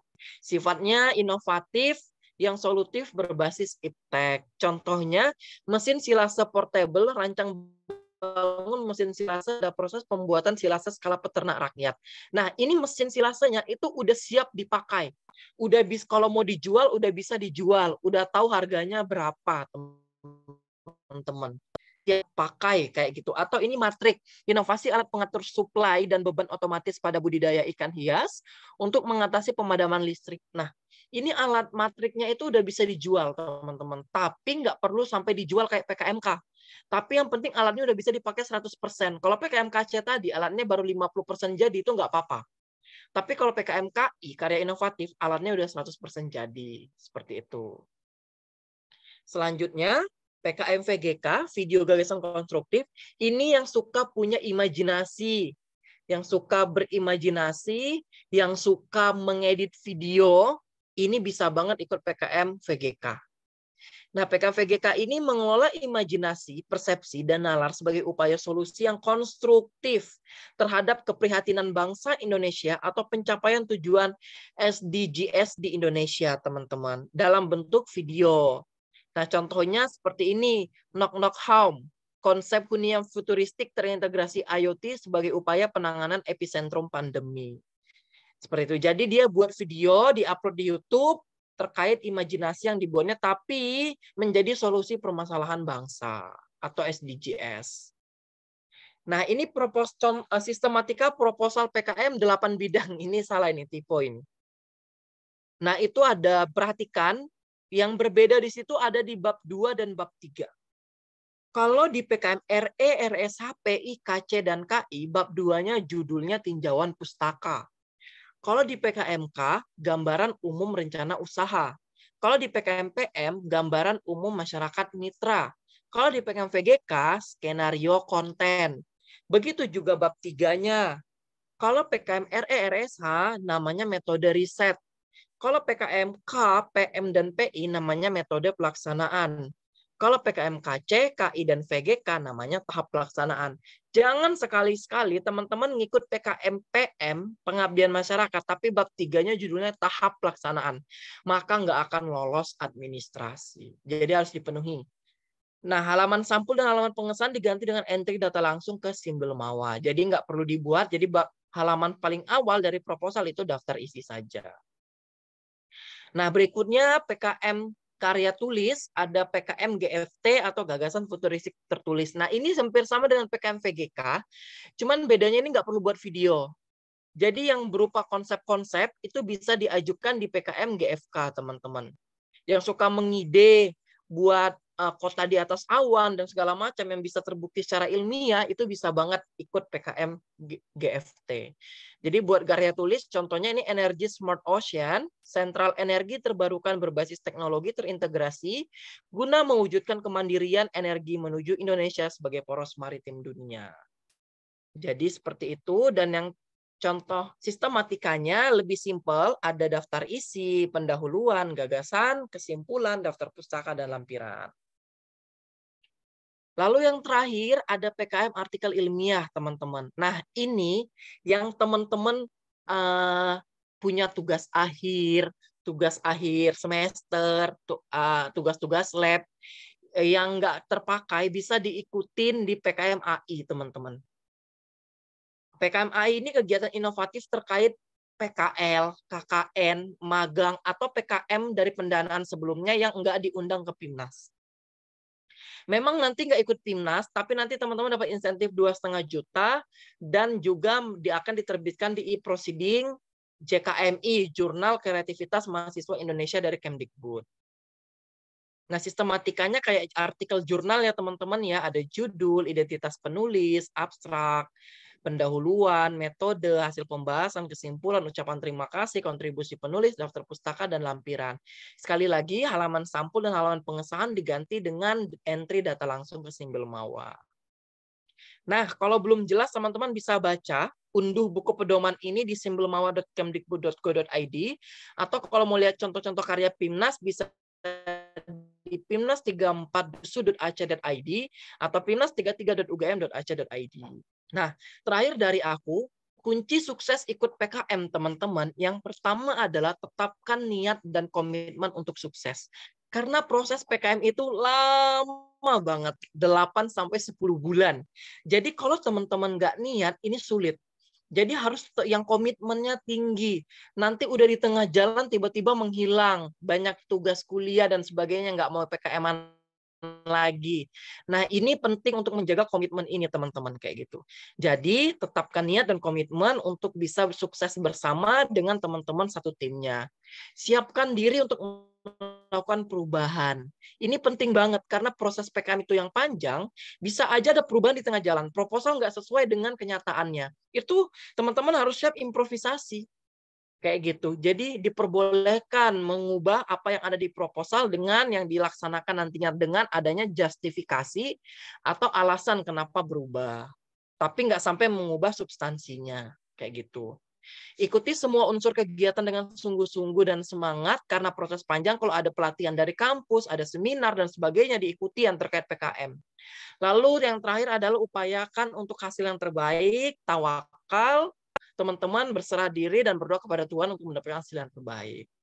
Oke, mungkin itu saja yang bisa aku sampaikan. Terima kasih teman-teman. Kalau ada yang ingin ditanyakan, silakan ditanyakan nanti lewat kolom chat atau bertanya langsung. Saya akhiri, bila ada salah kata saya mohon maaf. Billahi taufiq wal hidayah. Wassalamualaikum warahmatullahi wabarakatuh. Selamat malam. Saya kembalikan ke moderator. Terima kasih.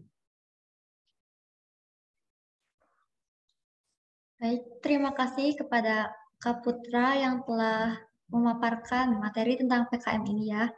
Untuk selanjutnya yaitu sesi tanya jawab. Untuk teman-teman yang ingin bertanya, dipersilahkan raise hand dan mengaktifkan mikrofonnya.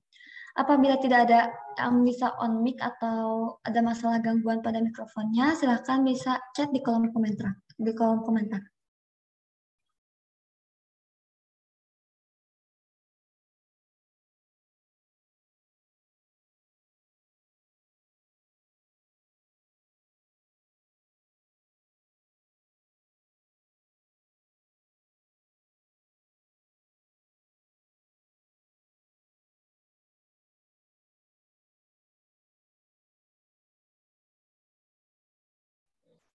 Ayo teman-teman, jangan malu bertanya nih. Selagi bisa bertanya, tanya aja apapun terkait PKM, bisa ditanyakan ke aku kayak gitu. Bagaimana membangun ide, bagaimana pelaksanaan PKM-nya atau PIMNAS-nya kemarin gimana, dan sebagainya, bisa ditanyakan. Jangan malu-malu.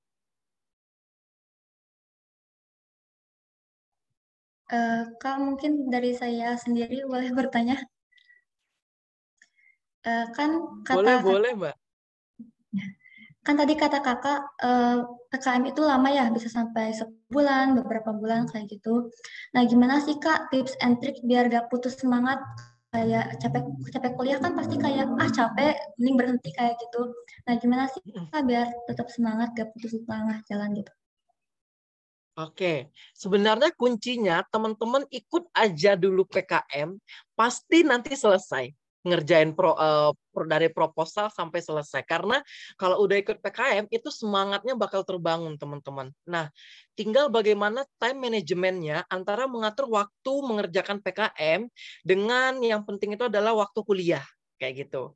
Nah, kalau aku mengatasinya biasanya ketika jam kuliah, karena di jam di luar kuliah itu fokus mengerjakan PKM, ketika jam kuliah aku benar-benar mencatat apa yang disampaikan materi di kelas. Aku benar-benar memahami, aku mencoba untuk mencatat semuanya dari dosen. Nanti ketika sudah selesai kuliah, aku kembali melanjutkan pelaksanaan PKM-ku kayak gitu. Jadi begitu caraku untuk mengatur strategi tetap bisa menjalankan PKM, bisa juga menjalankan kuliah dengan tetap semangat, tentunya seperti itu. Dan enak kalau udah ikut PKM pasti semangat banget teman-teman untuk menyelesaikannya karena ada dorongan motivasi yang tinggi walaupun prosesnya lama, tapi nanti dari dosen pendamping itu akan memotivasi kita, terus juga untuk kita punya tanggung jawab untuk menyelesaikan itu. Jadi kan itu motivasi yang tinggi. Pasti ketika teman-teman sudah lolos pendanaan, pasti teman-teman akan terpacu, termotivasi untuk menyelesaikan PKM-nya. Dengan cara strategi pembagian waktu tadi antara kuliah dengan ber-PKM itu seperti apa kayak gitu. Teman-teman bisa mengatur waktunya. Kalau aku kurang lebih seperti tadi. Gitu Mbak Moderator. Terima kasih Kak telah menjawab pertanyaan saya. Dan mungkin ini ada pertanyaannya di kolom chat Kak. Oke, baik. Oke, ini langsung ku jawab aja ya Mbak ya? Iya Kak. Oke, dari Mas Habib. Bagaimana cara mengatasi ketika di tengah penulisan PKM tiba masa jenuh dan kita kekurangan ide dalam PKM serta bagaimana sebuah PKM dapat membantu kita dalam perkuliahan. Nah, aku biasanya teman-teman kalau memang misalnya jenuh ketika menuangkan idenya, teman-teman pilih strategi dengan cara brainstorming dengan kelompoknya. Aku rasa itu tidak akan membuat jenuh. Teman-teman akan punya banyak galian ide dari masing-masing orang kayak gitu. Jadi teman-teman bisa lebih semangat kayak gitu atau berkonsultasi dengan dosennya kayak gitu. Kalau aku sendiri itu merasa sangat senang ketika bisa berkonsultasi dengan dosen karena kapan lagi kita membangun relasi bersama dosen untuk mencari ide-ide PKM kayak gitu. Nah, bagaimana sebuah PKM dapat membantu kita dalam perkuliahan?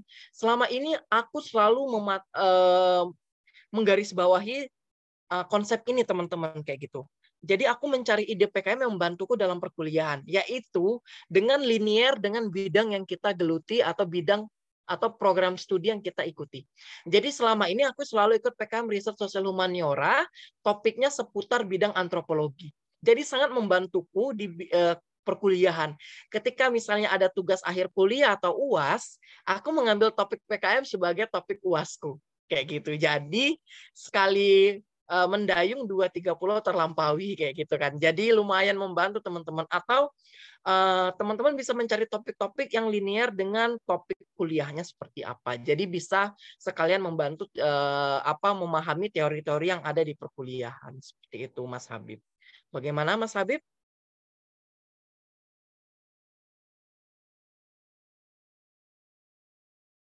Sudah cukup jelas?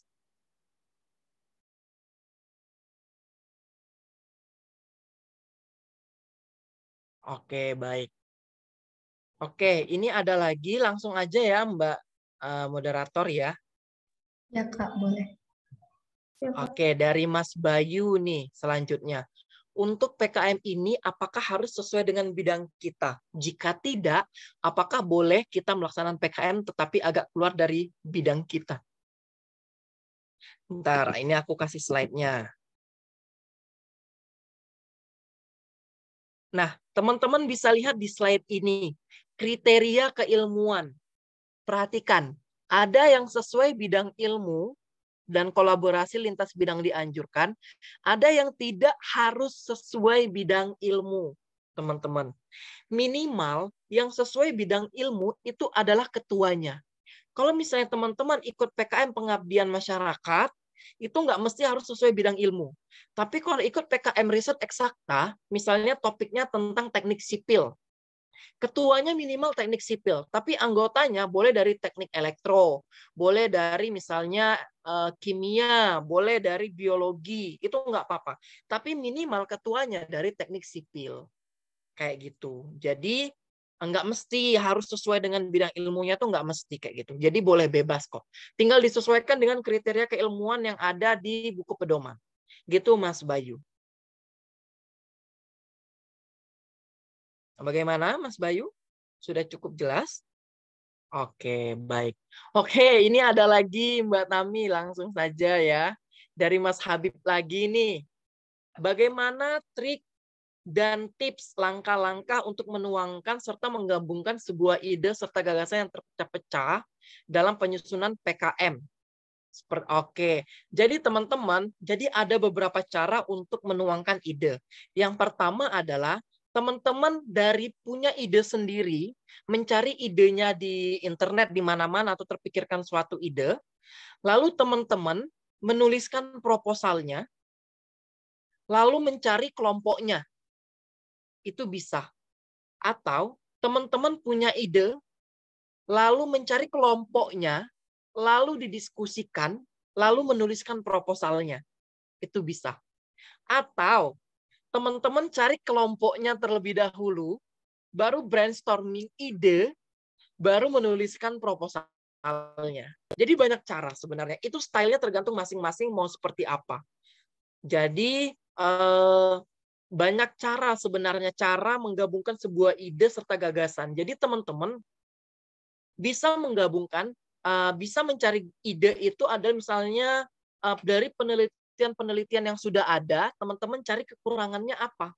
Nah, kekurangan itu yang teman-teman jadikan ide untuk penelitian selanjutnya atau untuk topik selanjutnya kayak gitu. Atau teman-teman kalau penelitian yang berbasis produk kayak PKMKC, PKMPI, PKMKI, teman-teman cari teknologi misalnya yang sudah ada, terus dicari kekurangannya apa. Nah, kekurangan itu yang teman-teman tutupi, teman-teman perbarui, itu boleh kayak gitu. Daripada misalnya atau membuat teknologi yang benar-benar baru, itu nggak apa-apa. Jadi bisa banyak cara seperti yang aku katakan tadi, ada cara 1, cara 2, cara 3. Bagaimana cara menggabungkan sebuah ide serta gagasan terpecah-pecah dari masing-masing orang ke dalam penyusunan PKM. Seperti itu, Mas Bayu. Bagaimana?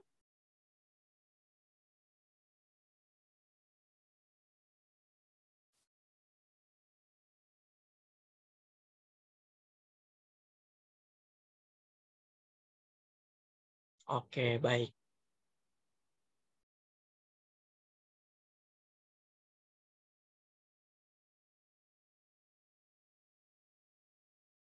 Oke, ada lagi mungkin yang mau ditanyakan, teman-teman bisa open mic langsung.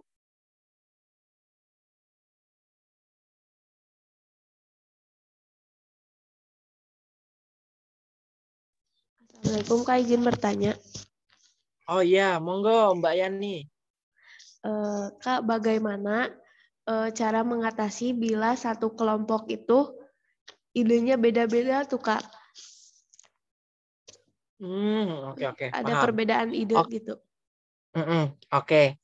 Misalnya teman-teman, kalau idenya itu benar-benar berbeda-beda ketika membuat proposal, proposal itu boleh diajukan sebanyak-banyaknya. Punya 5 ide, buat 5 proposal. Nggak apa-apa, semakin banyak proposal yang diajukan, toh peluangnya semakin besar kan untuk lolos, kayak gitu. Jadi, kalau idenya masih mirip-mirip, coba digabungkan, dipilah-pilah, mana yang punya kemiripan itu dijadikan satu ide, lalu yang beda banget dijadikan ide yang lain kayak gitu. Jadi, kalau aku teman-teman ketika buat proposal itu aku bisa mengajukan 5-6 proposal sekali pengajuan. Nanti ketuanya nggak mesti kita sendiri karena nggak boleh, maksimal cuma 1 ketua. Kita selebihnya jadi anggota kayak gitu. Jadi teman-teman mengatasinya dengan membuat beberapa proposal kalau idenya beda-beda kayak gitu. Jadi kalau aku biasa kayak gitu. Jadi aku kalau mengajukan itu pasti ide dari tiap orang beda-beda. Kalau misalnya bedanya beda banget, dibuat beberapa proposal. Tapi kalau enggak, dicari kesamaannya, terus disamakan persepsinya, baru dibuat proposalnya. Kayak gitu Mbak Yani. Baik, Kak. Satu lagi, Kak. Kan kata kakak tadi pasti masa pembuatannya itu lama ya. Tapi yang saya rasakan kemarin pas tahun lalu itu hanya sebentar gitu, Kak. Emang yang aslinya kayak dari bulan apa sampai bulan apa gitu, Kak. Dan bagaimana tuh cara birokrasinya tuh, Kak? Oke, baik. Nah, sebenarnya kan official dibukanya itu kan paling masa unggah proposal itu 2 minggu sampai 1 bulan ya. Kayak gitu paling. Nah, tapi kan teman-teman udah tahu ya kalau bakal dibuka PKM misalnya itu di bulan Februari biasanya tahun depan kayak gitu. Nah, yang aku bilang durasinya lama, teman-teman bisa mempersiapkan dari sekarang. Dipersiapkan dari sekarang sampai bulan Februari itu paling enggak udah mateng idenya. Ketika buku pedoman keluar, teman-teman tinggal menyesuaikan dengan buku pedoman. Nah, nanti buku pedoman keluar, teman-teman tinggal buat sesuai buku pedoman, lalu teman-teman tuliskan idenya tadi kayak gitu. Nah, setelah dari itu kan upload proposal. Nah, setelah itu nunggu penjurian 2 bulan paling enggak. Terus pendanaan paling enggak 3 sampai 4 bulan. Setelah itu PKP 2, setelah itu PIMNAS. Nah, itu kan total kurang lebih 10 bulan. Bisa sampai 10 dari tahap persiapan teman-teman membentuk tim, mencari ide sampai ke PIMNAS. Itu bisa memakan waktu selama itu. Nah, birokrasinya itu tahapannya teman-teman akan ikut seleksi universitas terlebih dahulu, baru nanti ikut seleksi tingkat Belmawa, baru pendanaan, baru PKP 2, baru PIMNAS kayak gitu. Nah, kurang lebih seperti itu Mbak Yani. Tapi Kak, kalau misalkan kita tuh ngerjain yang tahun sekarang tuh Kak. Nah, kita tuh pedomannya tuh yang tahun lalu gitu Kak. Jadi pas kemarin juga pakai yang tahun lalunya lagi gitu Kak. Jadi ya gitu Kak, bagaimana cara mengatasinya ya Kak? Oke, baik, paham. Nah, seperti sekarang, teman-teman mau mempersiapkan PKM untuk 2023 kan? Kayak gitu kan, tahun depan. Nah, sekarang sementara proposalnya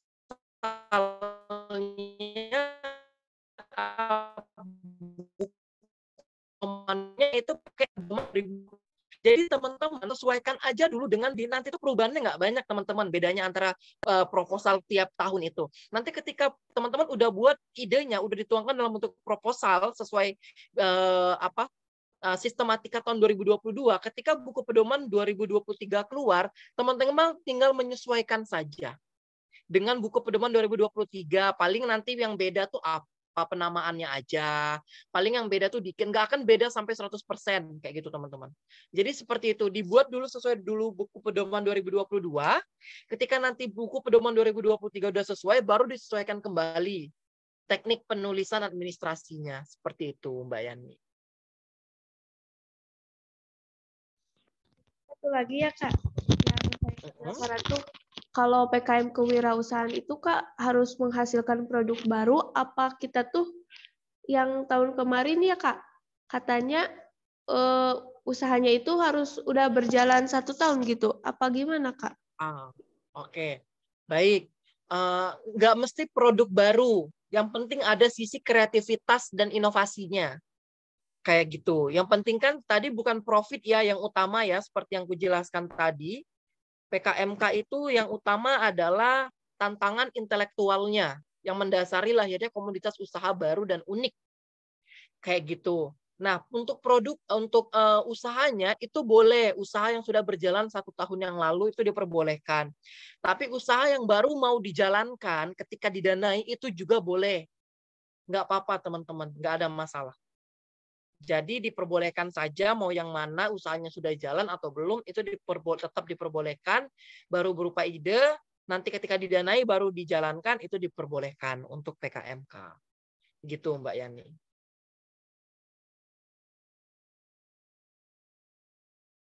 Jadi intinya Kak, meskipun itu sudah ada tapi kita harus ada inovasinya gitu ya Kak. Iya, benar sekali. Harus ada sisi inovasi. Jadi yang ditonjolkan itu di proposal ya sisi inovasinya.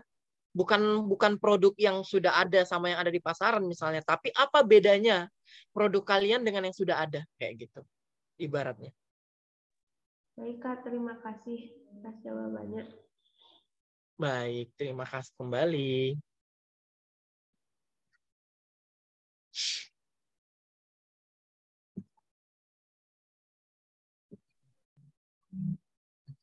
Ada yang Kepada para peserta, apakah ada yang ingin ditanyakan lagi? Kalau ada yang ingin ditanyakan, bisa langsung on mic atau bisa langsung chat di kolom chat.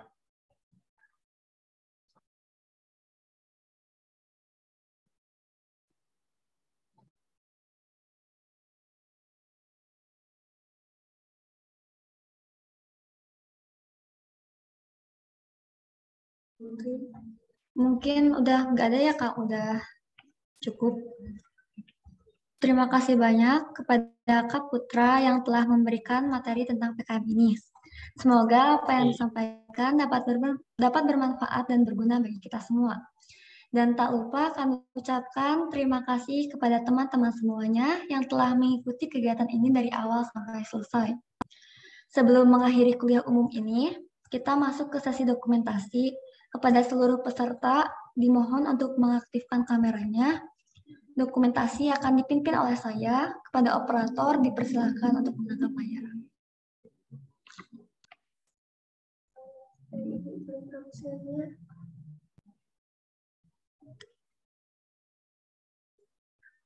Udah sampai. Kepada para peserta, mungkin boleh on cam ya.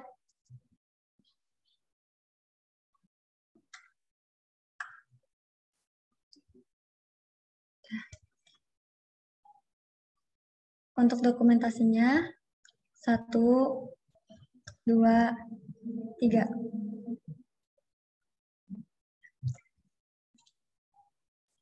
Sekian kuliah umum malam ini. Saya Tami Flavina Nabila, pamit undur diri. Terima kasih. Wabillahi taufiq wal hidayah. Wassalamualaikum warahmatullahi wabarakatuh. Waalaikumsalam warahmatullahi wabarakatuh. Terima kasih teman-teman, terima kasih Mbak Moderator yang sudah memimpin acara kita pada malam hari ini. Semoga sukses selalu dan teman-teman bisa lolos ke PIMNAS tahun depan dan lolos PKM pendanaan. Amin. Amin. Oke, saya izin live ya Mbak ya dan teman-teman semua. Ya Kak, terima kasih Kak. Oke, nanti materinya akan saya share ke yang kontak saya. Ya Kak. Gitu. Oke.